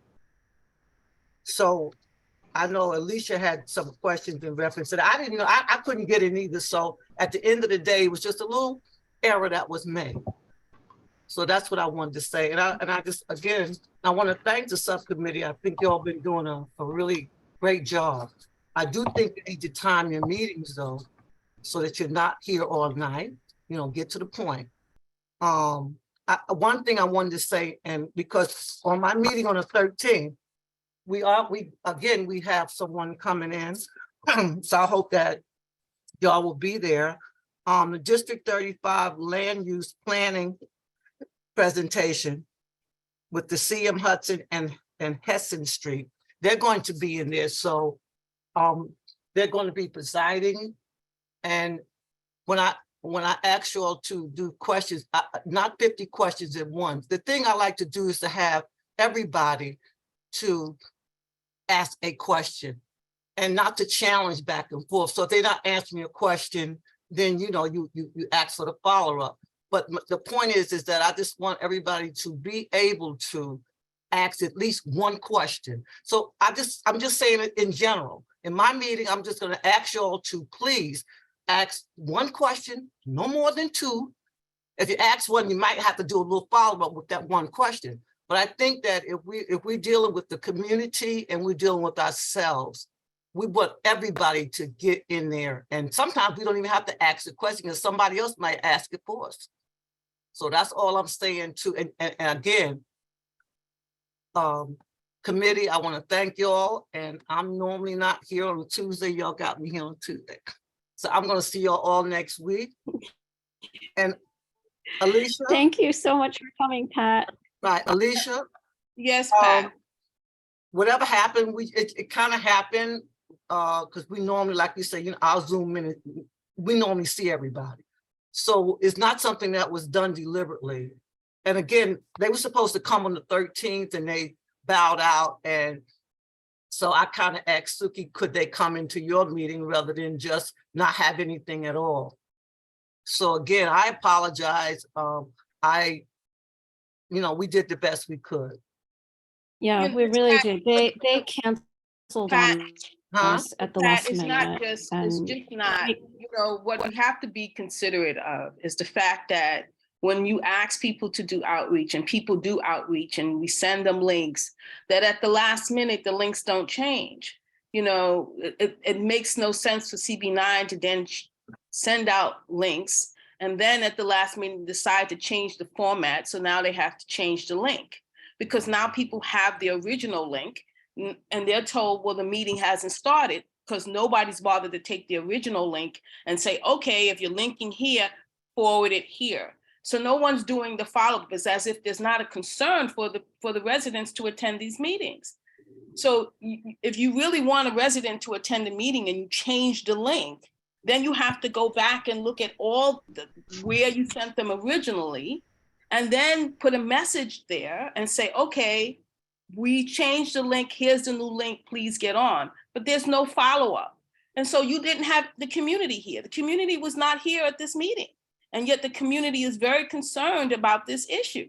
And yet you only had 19 people. Most of them are just regular community, ULUP committee members and DCP. That was it. Where was the community? The community was basically not here. So, there has to be consideration. If you don't want us to air our laundry, let's take care of the laundry. Because Ms. Boyd, we double checked the link on the website and it is the same. The only change to the meeting was the format, and you can do that without changing the meeting ID. Well, So there was no change in the link. Mr. Craver was able to access the meeting from his own pedestrian cell phone. Well, And he's not a him. board member. That's him. I'm not talking. But that shows that the link works on another electronic device for Well, someone it who's didn't work not a on board mine. member. It didn't work on mine. And then I had to sit there and it did not work. You guys are talking I just about want to be what's clear not- about something not If working it on was your working, device where's the public? If it and was it working, being where's the changed. public? It's two different things, Ms. Boyd. So where is the public? Where's the public then? When I send out information and I let people know about meetings, they show up. Where's the public? The public's not here. If the public's not here, that Okay, means guys, something wrong. it's 9 o'clock. I agree it was frustrating. And let's try to make sure that doesn't happen next time. I will double check all the links. But so does anybody? I just want to say one thing. I want to say something really quick about that. Yeah. Again, as you know, Suki, you and I were just trying to get it advertised. But I will say that they on Saturday, I don't know if anybody attended, but they actually handed out flyers for this particular meeting tonight. And I also saw it online too. But they handed out flyers Saturday at the fair.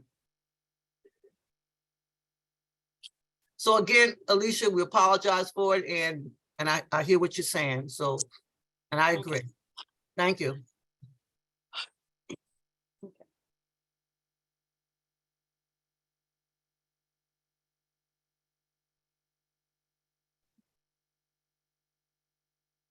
Pat? Oh, I'm sorry. I meant to say good night, everybody. Good night, Pat. I'm trying to get out. Good night, Pat. Good night. Good night, Pat. Okay. Good night. Let's try not to break any records here Good again. night. Good night. Suki, if I could. Oh, anybody have any actions, anything they want to say following the presentation? I just wanted to know, I know you guys had did a request for EIS, and of course, they're going to ignore that. It's very clear from their responses. Have you guys put in any objections to any of the issues that were presented today to CB9? Because they're claiming they know about the shadow impact on BBG. Did you guys formally? Well, they could have been watching our meetings. I mean, I it's understand possible. that. We didn't put in. Okay, you didn't put No, anything. no, specifically in. we didn't Okay. put in anything So specific. are you guys going to be putting anything official in writing about your Yes, we are. Yes. And are Yes, you going, and we don't have a lot of time to do that. So that's why I want to try to, sort out any last issues tonight. I mean, we kind of voted on everything already, but from them again tonight. So is there anything, more that we need to discuss? Any further questions, any reaction to what you heard?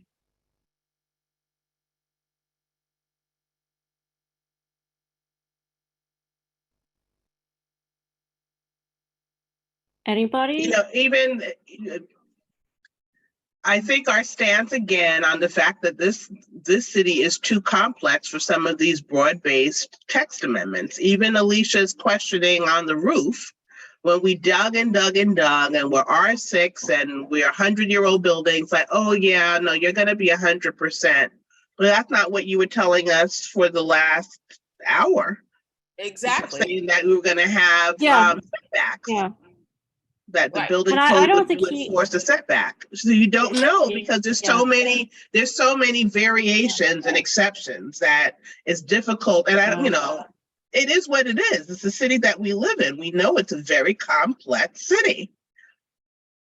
And then these rules, I mean, they're saying, oh, the R5s are okay, but the R6, when you look at it from this way and that way and this particular, then you're going to have 100% coverage. So they're being disingenuous in their presentations, because first they're saying, oh no, we got the baseline and don't worry, we're not going to put anything on the baseline. But then when you follow up with another question, well, what's the baseline? Then you find out, oh, that means all of our entire community, which is basically R6 with no contextual zoning, will have these obstructions all the way to the edge, and there will be a damage of visual integrity. But that's just one issue on one slight thing that they're misleading us on, and giving us this broad, stroke about, oh yeah, we're doing the baseline, but those are for 10-story buildings, 15-story buildings, 20-story buildings. How does that apply to us? And it's not like they're doing it. I don't think that there's this malicious intent. Guys, actually, can you raise your hands? Sorry.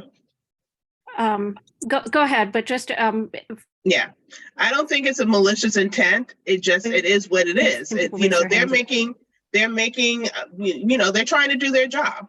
So they come up with these wonderful ideas and these wonderful text amendments, and they put it out there. And we're all about, wanting to accelerate the process, and we want to be carbon neutral. That sounds great, but there are unintended consequences if you don't dig in deep, and you can't. It's just not going to work in this city. So we're going to end up with many issues that we're not prepared for by giving developers and building owners a blank check to do as they see fit with these text amendments. So we have it. We already said that we believe an environmental assessment is required, and nothing in this meeting led me to believe that our statement is incorrect. So I still stand where I was in the beginning.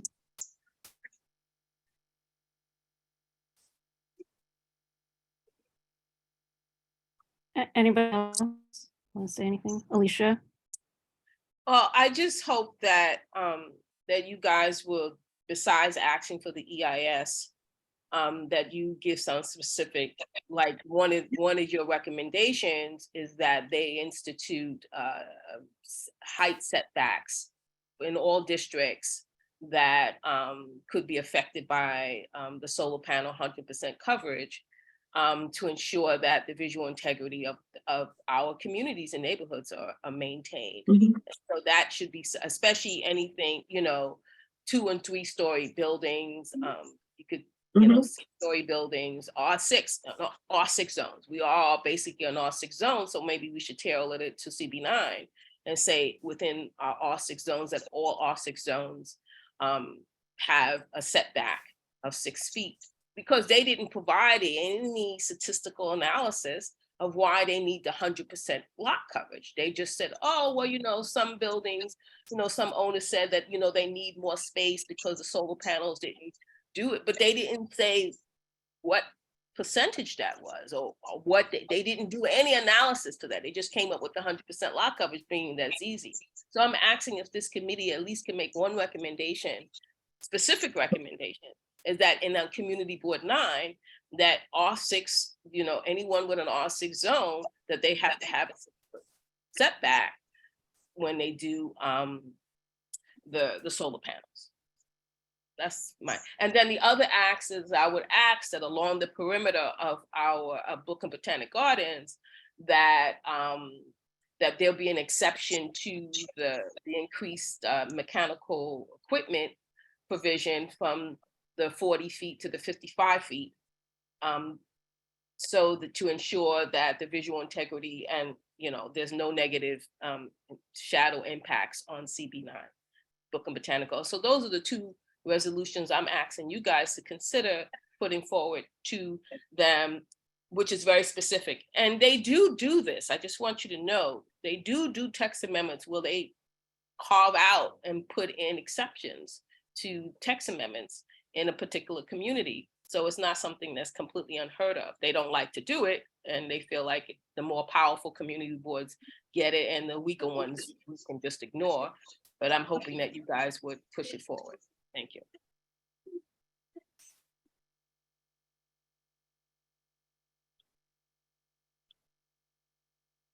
Nicola, did you want to say anything else? Yeah, we had started a laundry list of feedback to each of the text amendments, right? You had a draft of that. So is that what we're planning on finalizing the wording and sending forward? Yeah, we did. And I actually, so Pat was really pushing me to shorten to 3 pages. So I'm going to send that out right after the meeting, and I will ask you all to look at it as soon as possible and start giving me feedback so that we can send it forward to on the 13th, because that will pretty much be our chance to vote on it. I agree with Alicia that we need to make asks. I think there's some room for us to make some asks. I think Genuous. I think that they did not point out that in quality housing buildings, which is actual district we don't have a lot of, but most of the city does, the solar panels actually can't be higher than 4 feet. So this for much of the city. I think in our district, like as John has pointed out before, we don't have the right zoning in most places. We don't have contextual zoning.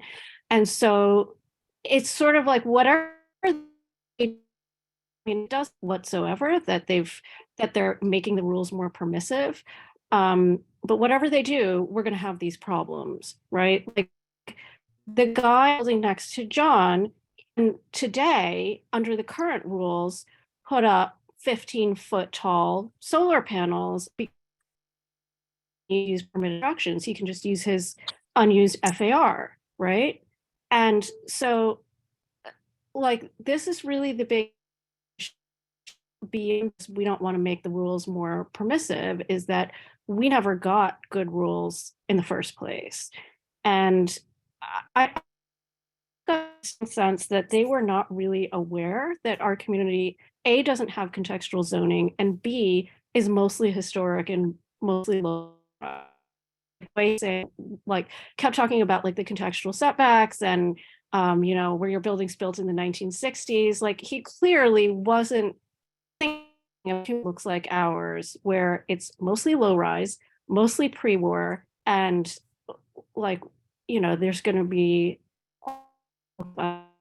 so I think that this is something that we have to bring to their attention. I know Pat doesn't like us to make statements, but I think that job is to bring to their attention what are the conditions on the ground in our community. So I just wanted to put that out there.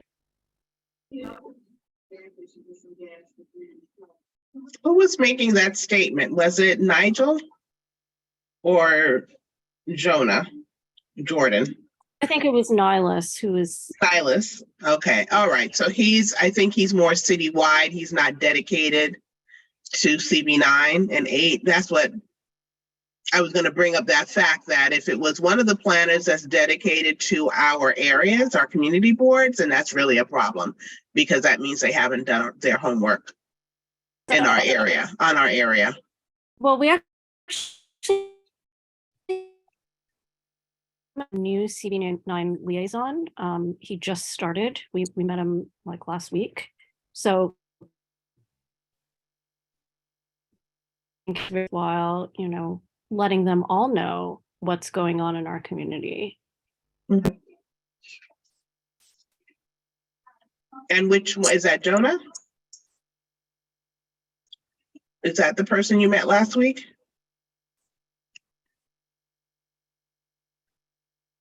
Because I thought both of them, Jordan? Yeah. Okay, because I thought both of them were introduced, Jordan and Jonah were introduced as being the planners that, I know one was, I think, know which one was the senior planner, but that they were dedicated to community board 8 and 9. That's just Jordan. Jonah yeah. Jonah is a team leader for city planning, DCP, and Brooklyn.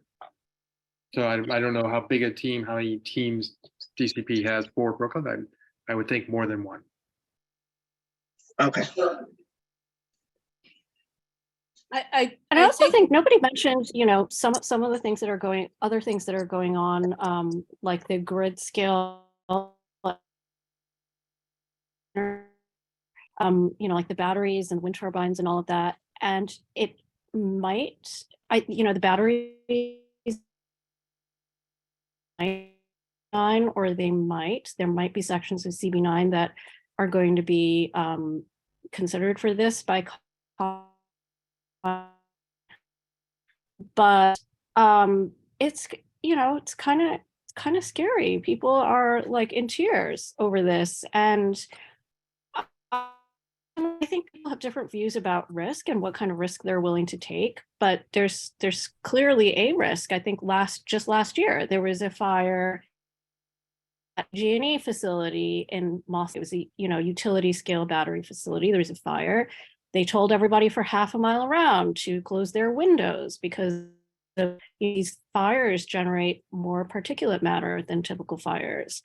After 9/11, there was a lot of smoking around in the air, and I didn't really care. I went to live down there because they had discounts, but then later they're saying everybody who lived down there should apply for like some fund for people with respiratory illnesses, and does have like much worse allergies today than he did 10 years ago. So who knows what kind of effect it has. Are not doing any kind of an EIS, considering what the impact might be, is scary. At the very least, that we deserve to know how many of these facilities are being considered, where they would be, right? Not necessarily happening in a vacuum, but they're not talking about it. And same thing with the wind turbines. It might only be for the waterfront districts, but these things could be absolutely, absolutely enormous because that's what the industry wants. The industry is looking at wind turbines that are like 20 on shore. So if you're in one of those waterfront districts and that's going in some residential area, or maybe like I go to the beach this summer, where's it going to be, like anywhere at the beach? I don't know. These kinds of things are major. They deserve an EIS to me. John, go ahead. Okay, a couple things. I don't know if anyone looked outside at 4 o'clock this afternoon. It looked kind of like a weird, we're about, Armageddon's about to happen, or it is happening at the moment. Hazy.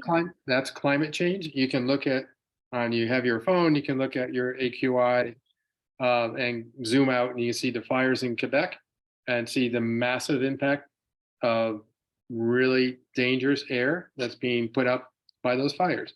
That's climate change, and that's a climate emergency that we're in. Okay, and this is not just something, it's affecting all of us, and there's no EAS for that.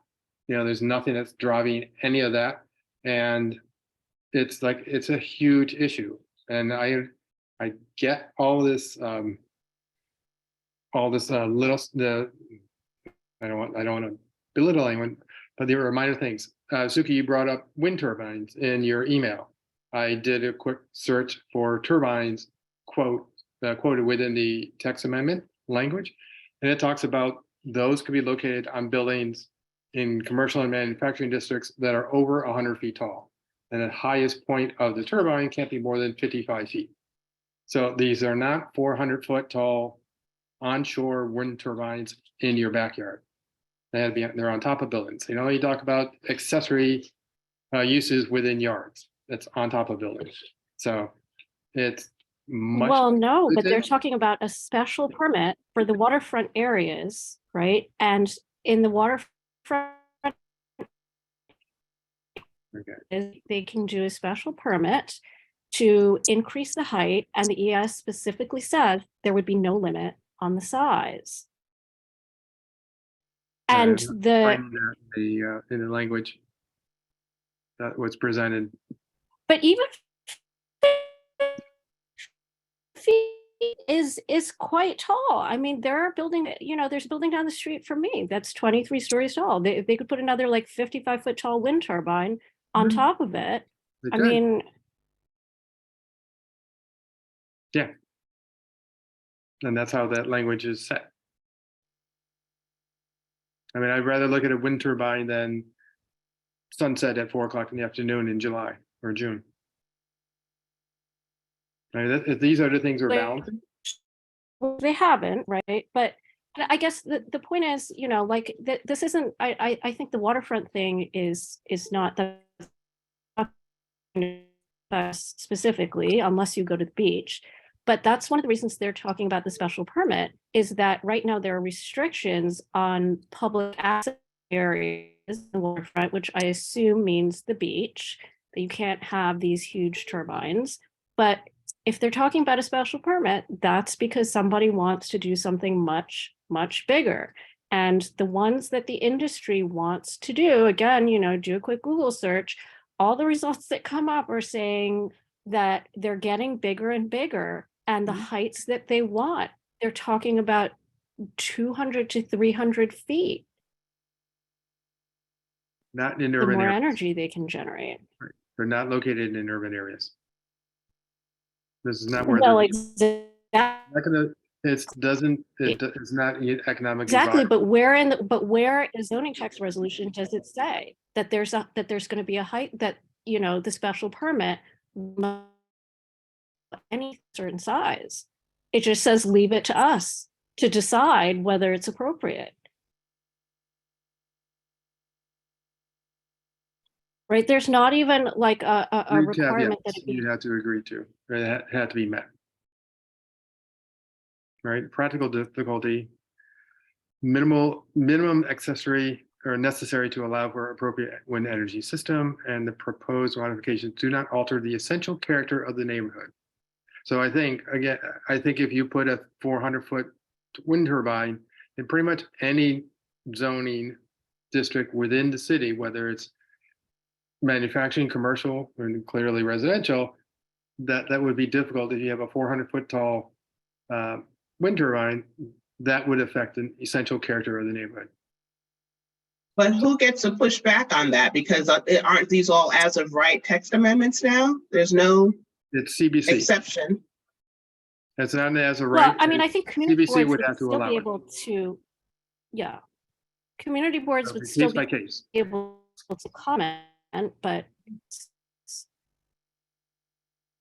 Guys, I'm not sure what you guys are planning on doing. I mean, we only have, you have 20 up minutes until late. the end of the month to submit something to CB9, less than that, as far as them passing something. Now, I know that there are a lot of issues that we have here in this community with these text amendments, but I think you guys need to narrow down your position and figure out when you plan on submitting to the EULA committee your recommendations, because you have up until next week to do that, so that the EULA committee can sign off on it, and then it's sent to the community board. So should we not be focusing on exactly what those So recommendations are? my thought, yeah, so we actually do have recommendations on everything. We were there when But we you said that voted. Pat's We going didn't to be we didn't streamlined. discuss the wind turbines. That was one thing. But you know, my thought is that I think we spent a lot of time coming up with what we thought was reasonable, and we should push back on absolutely everything.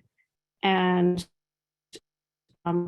you know, I think it's a negotiation, and you know, I think there are goals that we have in this community. The mayor wants us to say yes, but I don't think he said it yes to anything that we want.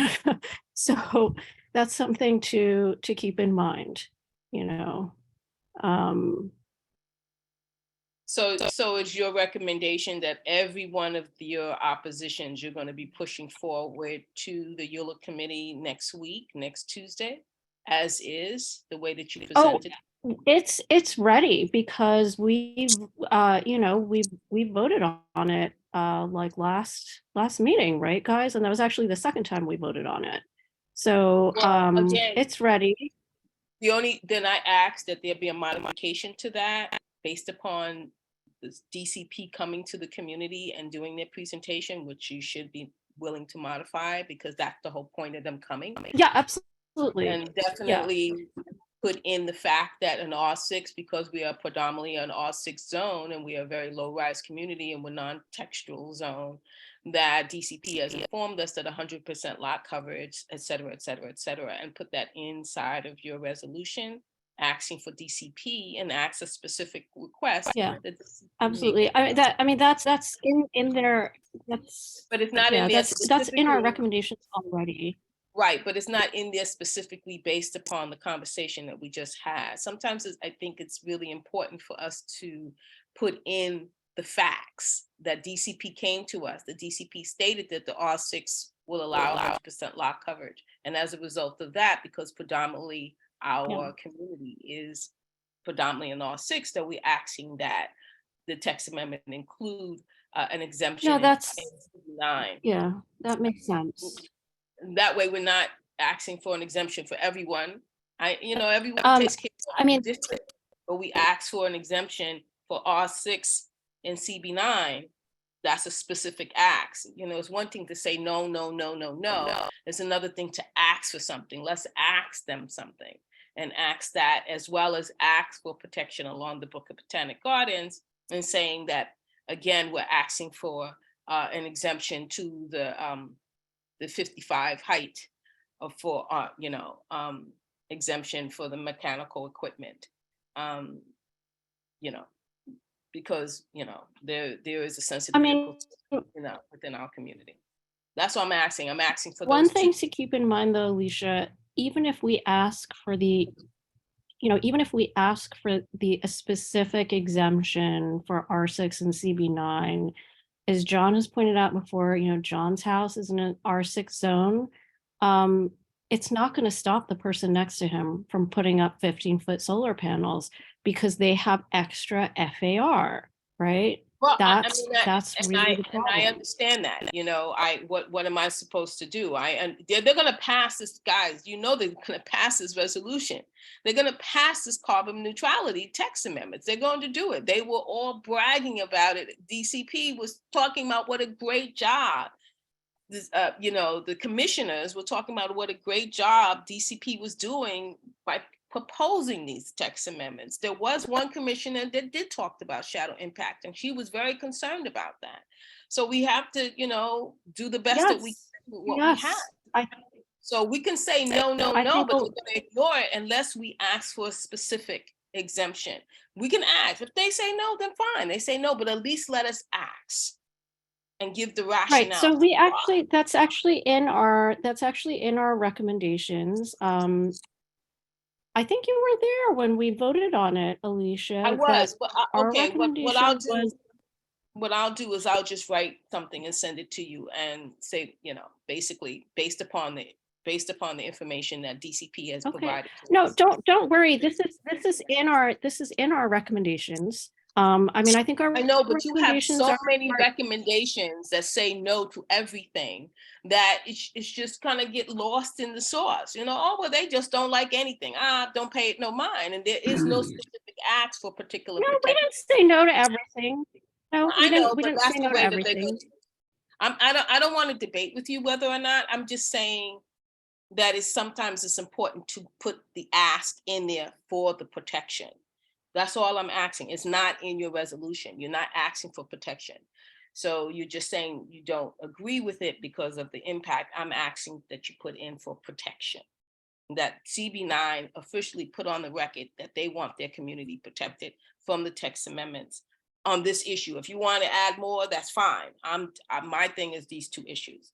The visual But integrity. again, Alicia, it's not going to effectively protect the bulk of the community. I mean, I've seen this, on my block too. There's a guy down Fenimore who's outside the Well, he's in an R6 district and he has a huge solar panel on his roof. It's like, it must be like 10 feet tall.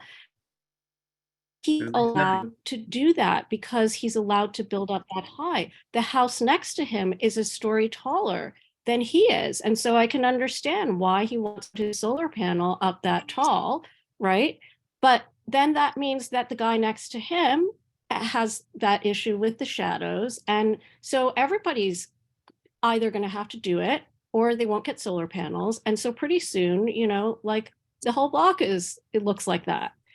Yeah, but I'm not talking about the height. This is really, My request is to our recommendation was, I don't think you're really gaining anything by asking for very small, like little bits, right? Because it's not actually going to protect us from the actual effects.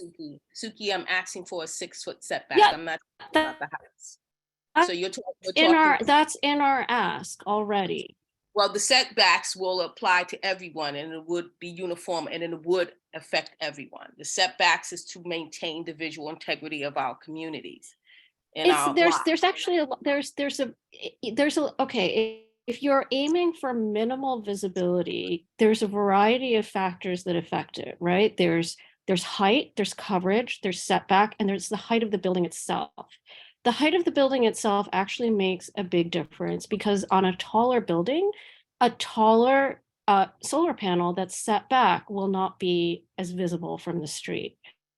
So that's one of the key things that we put in is that the height of these obstructions should be linked to the height of the buildings, right? I mean, if you have like a 20-story building, a 15-story solar panel or a 15-foot tall solar panel isn't as big of a visual impact and it may not be as visible from the street. That might be true, depending on where it's located. but my request is very specific. It's only for setbacks. It's not for heights, because that's again, in there. Don't worry. I don't think you're going to That's win on the in there. height. I think they're going to keep the 15-foot heights. I think that they could institute a 6-foot setback if they choose, because they've done no statistical analysis that says that doing a 6-foot setback, which would not be 100% coverage, but might be 90% coverage, would actually make a detrimental difference in the ability of someone to sit there and be able to generate electricity. So my specific act has nothing to do with height. It's purely for setbacks. That's all. That's it. And I think it will make, it makes an effect on my block anyway. I have 2-story. I have people who have solar panels. They did the 6-foot back. I didn't even know that they had solar panels up there. But I think that we have to be concerned about the visual integrity of our community. And so mine has nothing to do with the heights. I know that there's an issue with heights. I'm very much aware of that, but asking for a setback, I don't think is It's possible. It's possible they might do it. I know that, Landmarks is considering this. The whole landmark community is on this issue. So if we're on the issue and they're on the issue, they might consider it. The Well, fif- landmark standard is really very different. And I actually think it's better, right? The landmark standard is not visible or minimally visible from the street. So you can do that by a combination of setback and lower height. It's the placement, it depends on whether your house is attached, detached, semi-detached, right? But basically you have to do it such that it's not visible from the street. And that's a very easy standard to enforce because you can walk by and see if it complies or not. And it gives you some flexibility how you want to do it, depending on what type of a building you have. So I think that the original standards for city planning are aiming for that, right? Except that because it's city planning and not landmarks, they try to be more specific about how you're supposed to do that. And I think that's the idea. I think the idea is to minimize visibility from the street. But now that's kind of being thrown out, is what it is.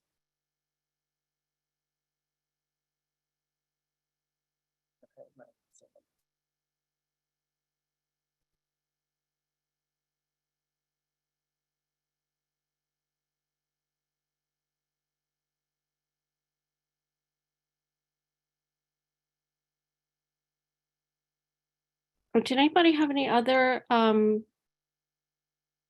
really burning questions that they wanted to ask? I have one thing that I wanted to bring up before we sign off, because I was surprised by this on the street trees. Okay, so I look on a page of the EAS, and it says, for zoning lots with over 100 feet of street frontage, whenever 2 required street tree beds will be separated by less than 25 feet, such tree pits shall be combined and designed as a single continuous tree bed. So if you think that the average tree pit is like 10 feet long, right? And then let's say there's 20 feet between those 2 tree pits. And so you've got a 10-foot long tree pit, 20-foot long separation, 10-foot tree pit, and they have to be combined. That's a 40-foot long tree pit. That seems awfully long to me.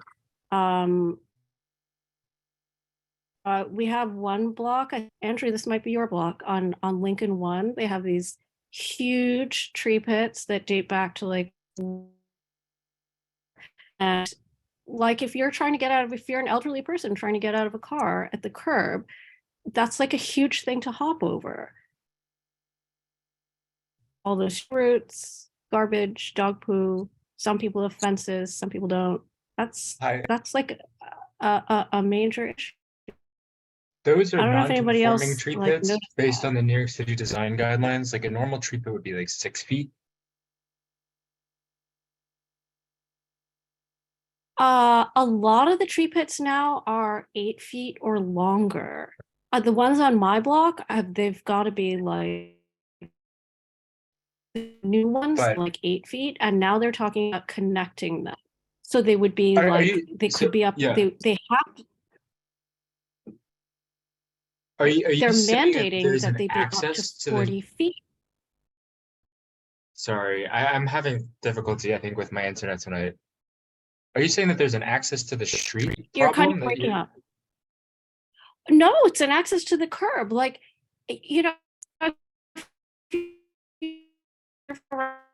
older person and you park and then you have to get out, right? If you have to park in front of where the tree pit is, they have to hop over. Like, how are they? I can do it, but if you're talking to somebody that has bad knees or is walking with a cane or something like that, how are they supposed to get over that? And then if the tree pit is like 40 feet long, like how you can't pull up to the curb. You have to double park somewhere else. Is this a new standard or is this one that was already proposed during Zone Green? It looks like it's new though, because it's underlined. Is this, This- okay? I thought that this might have been, because I remember Teresa was talking about like the replacement of the tree requirement for a bioswale or wet garden or whatever they call it, in lieu of these kind of combining mega pits. Okay, it says it says design criteria, and then it tree beds. Okay, for zoning lots with over 100 feet of street frontage, whenever 2 required street tree beds will be separated by less than 25 feet, such tree pits shall be combined and designed as a single continuous tree bed. That is really long. If they were separated by 25 feet, you would get like your 6 feet, 8 feet, whatever, 10 feet, a separation of 25 feet. But if they're separated by less than 25 feet, for whatever reason, now you have potentially a 40-foot long tree bed. Was that the intention?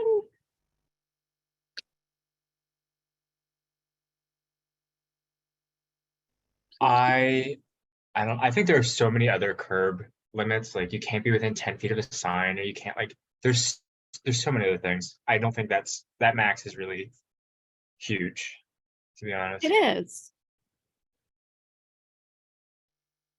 Sorry, John, what were you gonna say? I was gonna say, if you ever walk along Lincoln Road between Bedford and Flatbush, That's what I was saying. Those are there are ribbon sidewalk, I and think it's about 300 or 400 feet long. And But it's I not think, continuous. You can get to the unfortunately, I street. see so many cars parked there. It's like, it doesn't seem to be a huge problem. And not to be, snide or snippy, if you have trouble getting out of a car, maybe you shouldn't be driving a car. So, I mean, if The you other can't, thing that, yeah, I agree with that, but I think that something else that maybe Nicola also actually said is like, even at that block of Lincoln, which is so lush and so wonderful, and in the spring and summer, so joyous to be around, there are still empty tree pits, and I submit 311 requests all the time to put a tree there, and there's still no canopy coverage. Like, I don't envision this being anything more than a theoretical problem, because we can't even put trees in the pits we have. Well, and there's a understand. lot of, well, and the thing is, Andrew, a lot of them are not cared for, and that's part of the issue, right? They're overgrown with weeds, they're filled with garbage, and that's part of what makes them really difficult to walk over. If you're, let's say, like I drive around my mom sometimes, and when she needs to get out of a car, it's an issue.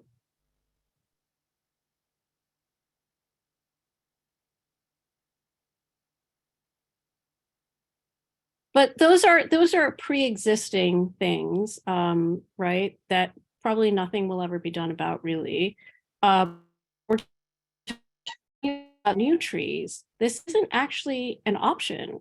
It's mandatory. And it's weird because the rule is different if they're 20 feet versus if they're separated by less than 20 feet. I just wonder if that was intended. Like all tree pits shall be, 30 to 40 feet long. It's just like this weird, if they're less than 20 feet, then you could end up with this 40-foot long tree bed. John, Right. yeah. One of the things that kept coming up, because people would bring up these related issues, is that DCP does not control what happens between property line and property line. All that in between space is DOT, with, trees are kind of belong to parks and rain gardens and those things, which we're seeing now here and there. There's actually some on Midwood just off of New York Avenue. The city just put in some over there, not gardens, but like in-ground reservoirs. or stormwater retention. Those are We're in controlled her by room or mine. No, by we should DEP. be using it. It's so smog. What? Sarah?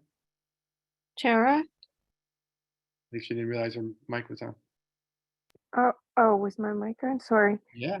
I was talking to my husband. Anyway, I don't understand why you're requesting trees and not getting them. And we're getting a lot of trees over here that people don't want. We've got too many trees.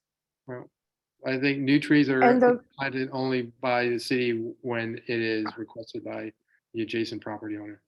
Okay, Oh, I but don't think in any so. case, Hey. the rules that we're People don't looking at are want them. for new construction.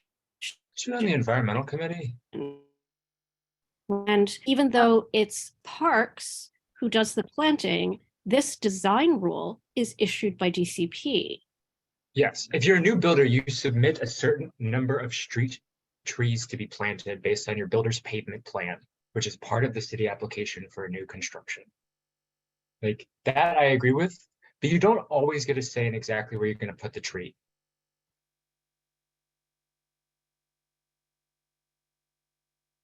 It just seems like a really odd rule though, right? Because if you had enough space to separate the trees by 25 feet, you don't get this enormous connected tree bed. You get two normal tree pits that might be 8 feet or 10 feet, right? If there's like a little not enough space for some reason for them to not be separated by 25 feet, all of a sudden you have this 40-foot long tree bed.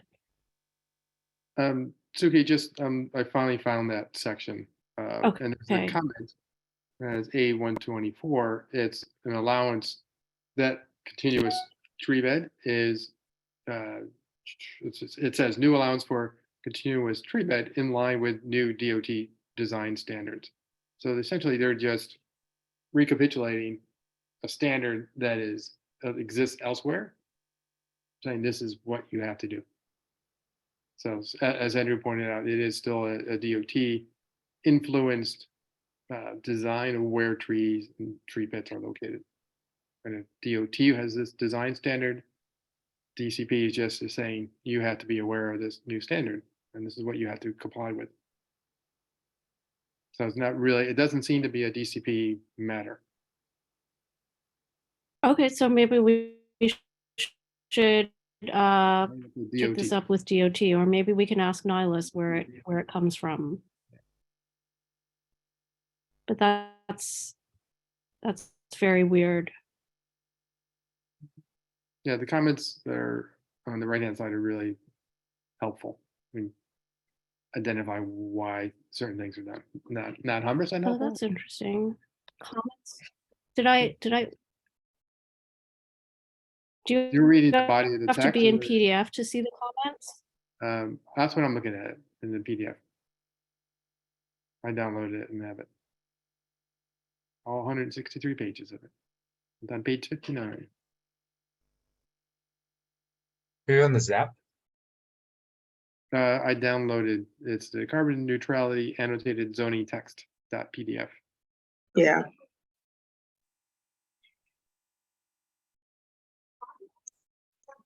Great nighttime reading. Definitely. Come for the train. Don't laugh, guys. After this, and we're good. I mean, Tara, did you want to comment?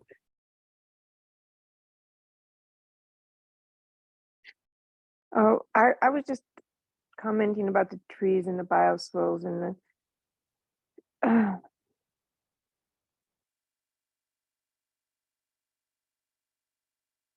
What did you want to say? Just that you had too many, you were getting a lot of trees, or? Well, we've got too many. I've noticed in the new developments that are coming, some people have applied to them for the trees, like over by the Firestone on Bedford and Empire.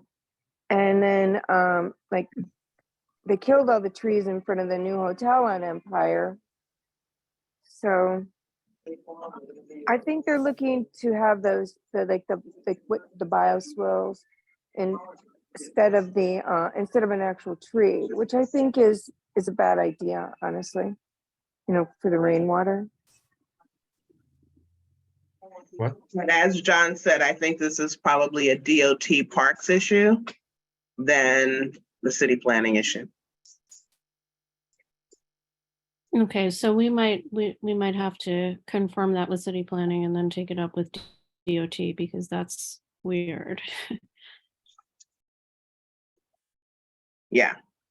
Accommodations for old trees and huge roots, I can understand. To plan it that way for a new building is problematic. That's very strange.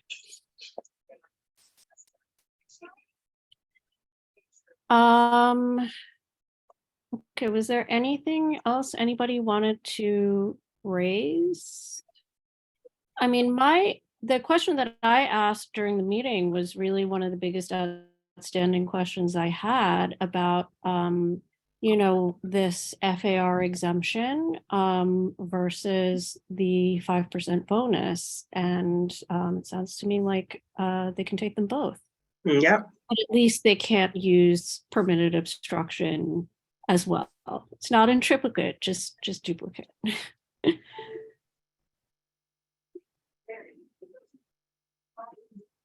Yeah, that's what it sounds like. I mean, the other thing that I was trying to ask them about, which they didn't really respond to, and I don't know if any of you have thought this, but I saw an article recently about district heating, which is what they use in a lot of European cities. Like Vienna has a district heating. We have district heating in parts of Lower Manhattan. It's a very, very old Con Ed steam system where the steam is generated at a central plant and then it's sent out over underground pipes to individual buildings. And so the thing about district heating, right, is that means each building doesn't have to have you just have your radiators or whatever. You don't have to have your own boiler.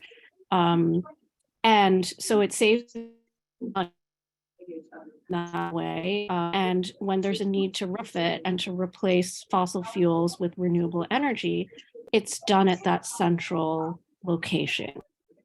Like each individual apartment building doesn't have to go through this whole retrofit process. And they can also make use of, apparently they also make use of waste heat oftentimes, which is something I could see being done here as well, like a, you know, data center or this like heat coming off the subway, you know, things like that.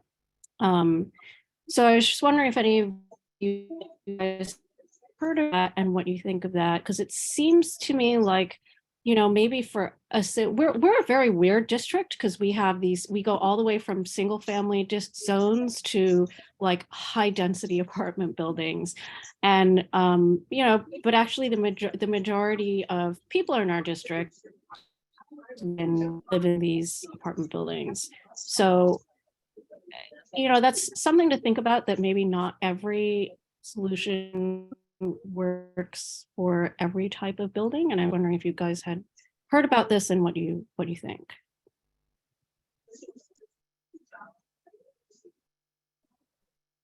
Tara? I think her hand was still up from before. Okay. Anybody else? I'd never heard of it. Yeah. I mean, the only think thing it is, is.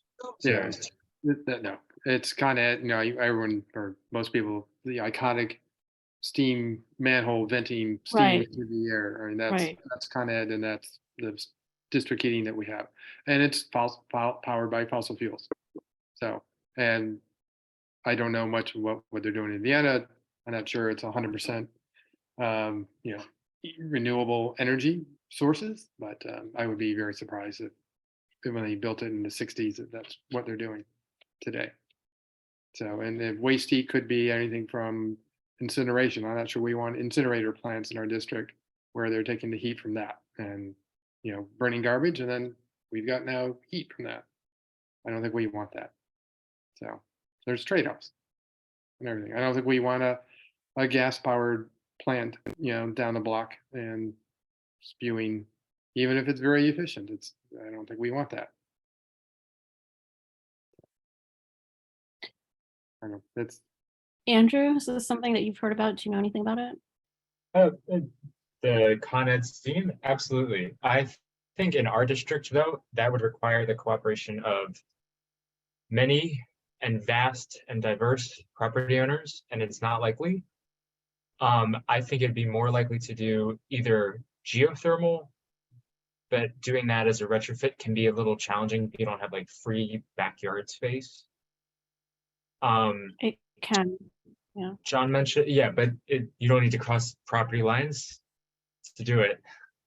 You don't need easements. But John mentioned, I think cogeneration, and there are places in New York City, like, there's one of the skyscrapers on Bryant Park has waste recovery cogen in the basement. And it's doable. It's very expensive. I don't know if it's more or less expensive than a wind turbine. But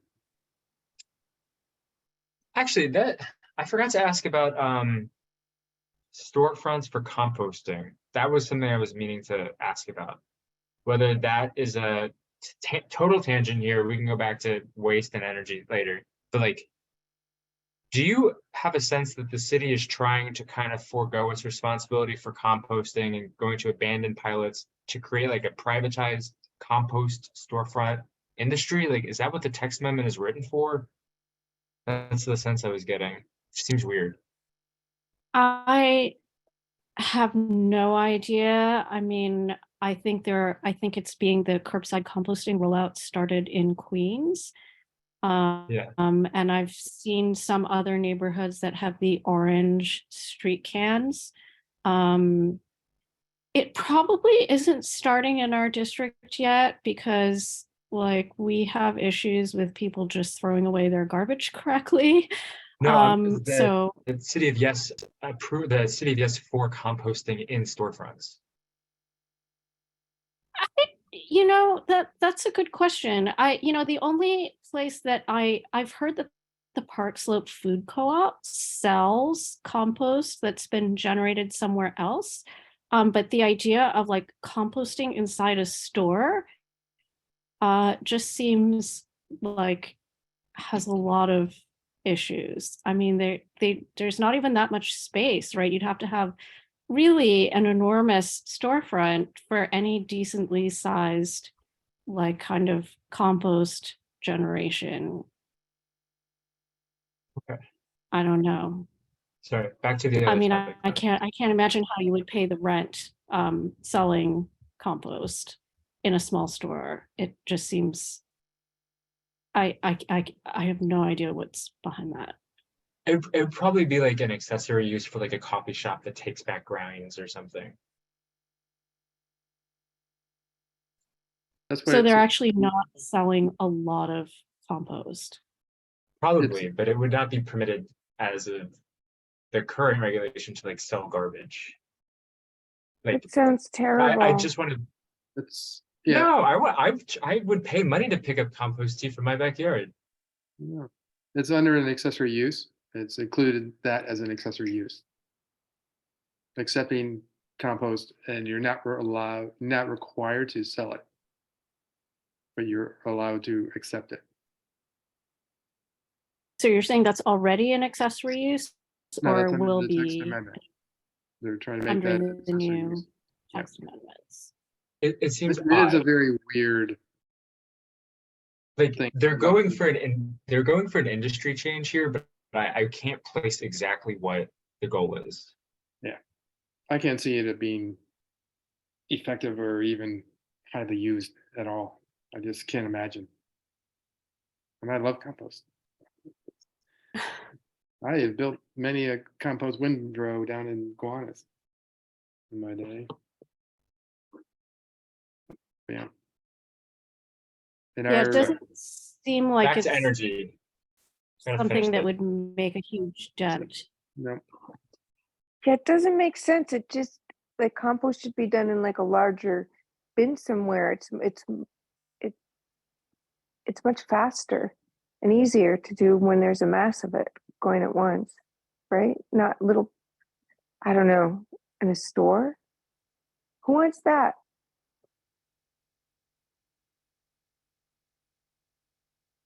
I don't know.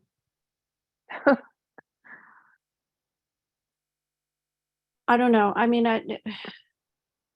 They attract rats too, honestly.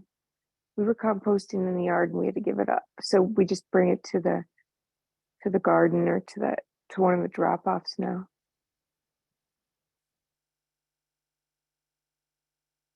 I mean, honestly, I would think, like, apparently New York City does some of its own compost processing, but I would almost think, like, I know that fertilizer prices have gone up a lot for farmers. I would almost think it makes sense to just export it somewhere where people can use it and have it processed there, and wherever somebody is going to buy it for fertilizer. Because like, if we literally composted everything, could we even use all of the compost that we make? Do we have enough Maybe. garden spaces? Maybe. I know I bought it. I bought it at the co-op. I bought it at the sales they have it for sale sometimes at the markets. And I bought it for Christmas gifts for people. The New York City compost. I've got no, I use it all the time. But I don't want to make it anymore because we made it and a rat came and our dog got into it. So forget it. We'll just drop it off, buy it back. So Andrew, what did you were going to say something about energy? No, this was meant to be a quick tangent, and we should return to the actual point of discourse. Okay. Yes, just very quickly, guys, we are hitting the 10 p.m. mark. Yeah. It's 10 o'clock. Yeah, we need to be mindful of everyone's time here. Okay. So I just wanted to throw that kind of out there. Whether we're thinking about alternatives that work for all the different types of housing in our district. Because I think that for like houses in my neighborhood, in the single family district, the solar panels actually are great. They're, I think I've told you guys before, there's like over 80 solar panel installations, and none of them are visible from the street. So it's very doable. It works for people. But on a multifamily building, they might not be generating all that much energy relative to their density, because the roof area relative to the density of the building is actually quite low if you're whatever, like in one of those denser buildings. So, and then the cost of retrofitting, somebody who was in a co-op was telling me they got a quote to retrofit, not even do the passive stuff, just the mini splits. And they're talking like over $60,000 per apartment, which is fine if you're, wealthy. But it's kind of not fine, I think, for most of the buildings in our district. For a co-op? This is like actually a very serious issue.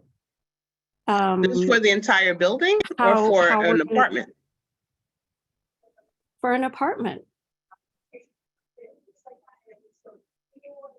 Yeah. Are they doing other upgrades as well? No, this is the mini splits, and I guess they're the compressors or whatever. It costs a lot of money to do things in co-ops. Or condos. Like, or you can buy them outright on you Google. know. They're not that expensive. Anyway, we're getting off track. But so I guess the point is, I feel like these amendments kind of took into account one way of doing things, and I don't see, like, these zoning amendments are kind of designed to facilitate, full electrification, like one way of doing things. but I don't really see the planning behind it. I don't see the, like, what do we need to do, right? That person asked, like, okay, how much energy do we need to generate? What is all this going to do for us? What do we need to do? What are the different ways of doing it, right? And what works for different people? So I'm very bothered by that.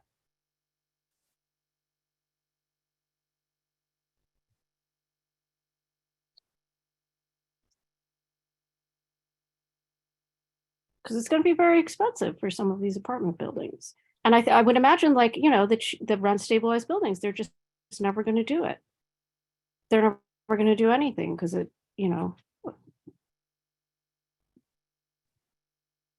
They'll have 7 years and then they'll have to pay some fines, right, if they don't electrify? Well, the rent stabilized buildings are not subject, but the co-ops are, right? So the co-ops are going to have an issue. And you have co-ops that are not eligible for subsidies because they're market rate, they're not regulated, but it doesn't mean that people are wealthy. I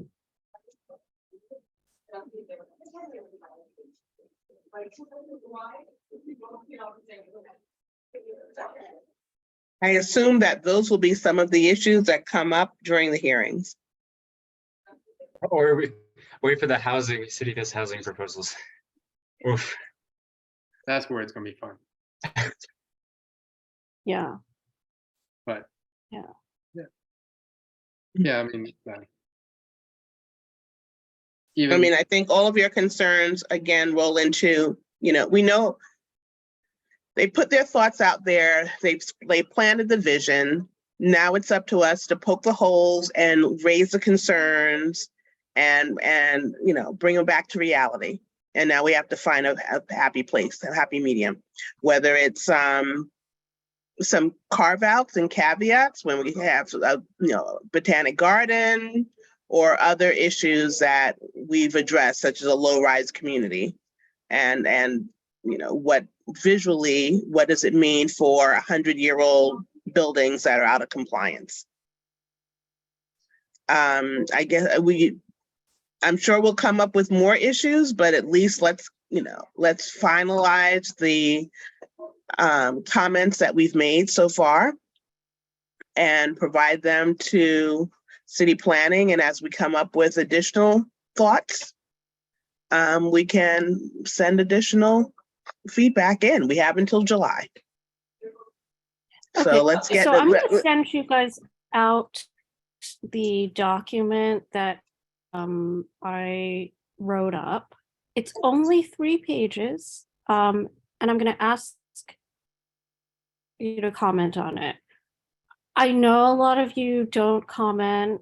I don't know if it's because what I send out is too long or whatever, but please, if we're going to get anything done on the 13th, let's do that. Okay. And I really did just try to highlight some of the things that, are CB9 specific that I think are potential asks, because there is obviously going to be a negotiation that goes back and forth.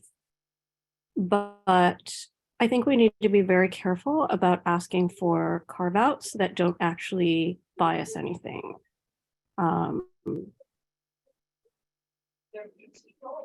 Right. I mean, you've brought this up many times, John, like that there's an issue to begin with that somebody can, build up, and then what do we do, right? So even if you get that exemption for R6, right, we certainly don't want it to get any worse. I mean, one of the things that I wanted to say to them while they were there is like, you're just kind of putting salt in the wound. Like, we already have such a big problem, and anything you do to make the rules more permissive is just, it's really like adding insult to injury. And that's why we don't like anything that you do. It's not that we don't like anything you do because we don't like anything you do, but you know, you're adding insult to injury. And I think that point kind of has to be made to them. Yeah, it's I mean, I understand what they're trying to do. They're, you know, they're trying to streamline a process. But by just writing a blank check and saying, we're not, you know, have at it, we're not giving you any rules, no regulations, we trust you. That's not the answer. Right. We know that's not going to work. Right. So what can we do to set up some guardrails that make sense, and set up an effective process to see these things through? We can't, you know, someone needs to lay eyes on these developments that are going up and what is being proposed and make sure that it makes sense for the communities that these developments and these projects and these solar panels, et cetera, are going into. It's, we're not an autopilot, it's someone. And I know that they're cutting back in the city, and to say you need resources, you know, is it a program that you can plug into AI and you set up the parameters and it kicks out and lets you know, okay, here are the red flags for this particular project? Maybe. But at some point you have to have some human beings also that take a look at these proposals. Like I said before, we have trees that we plant, these beautiful trees, and more trees are requested, and trees that aren't requested are planted. Someone needs to maintain them, and they're not being maintained. I was passing through Prospect Park today on Parkside, huge limbs that need to be cut off are just hanging out there. I thought we were bad because we've had some issues on my blocks. But I see this huge dead limb just sitting there hanging over the street. When is that going to be addressed? There's some giant branches in the park, and we've got like parts of our street. People can't leave the front of their house. Right. So I mean, that's just a simple, right? Pretty bad. And the city's not coming. We've been repair orders in for months and months and months for these trees. Like with dead limbs, you can see up and hanging since, you know, the fall. And now they've fallen. Yeah. And I just want to say, I think we need to finish up, but I just want to say very quickly also, you know, the borough president had a comprehensive plan that you could submit feedback on. And so one of the things that I submitted feedback on was that we need to get trees trimmed. Yes, you know, we agree there, you know, one of his things is we should have more trees. So I said, yes, we agree, but you need to consult people on where they go and you need to trim the trees. Otherwise, people aren't going to like them. They become dangerous. It's not even about like, dislike. They are literally dangerous at this point. Have you guys submitted your feedback to the borough president? Not yet, no. So I'll also forward you a copy of what I answered, just so you can see. I mean, I tried to get in a lot of CB9 concerns. Okay.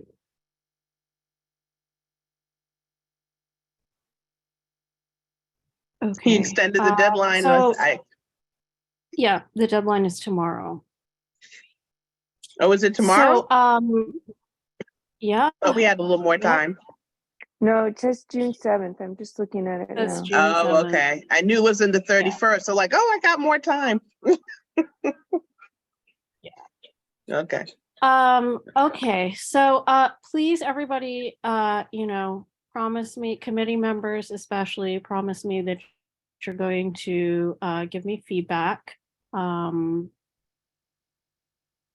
that's it. Okay. We're Right. going to try to take this forward to the ULURP committee and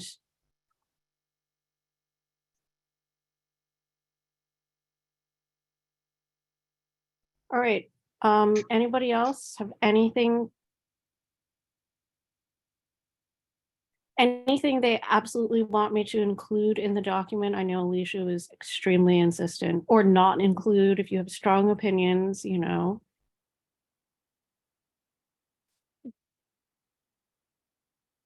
Thank you for working on it. I know it's a lot of work.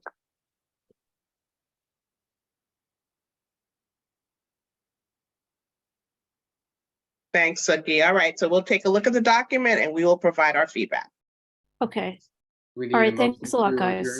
adjourn. Good night, everyone. Good night. Yes. Motion to adjourn. Good night, everyone. Adjourn. Okay, good night. Thanks, Mia. Thank you, Mia. How do you do Good that? night, guys. Good night.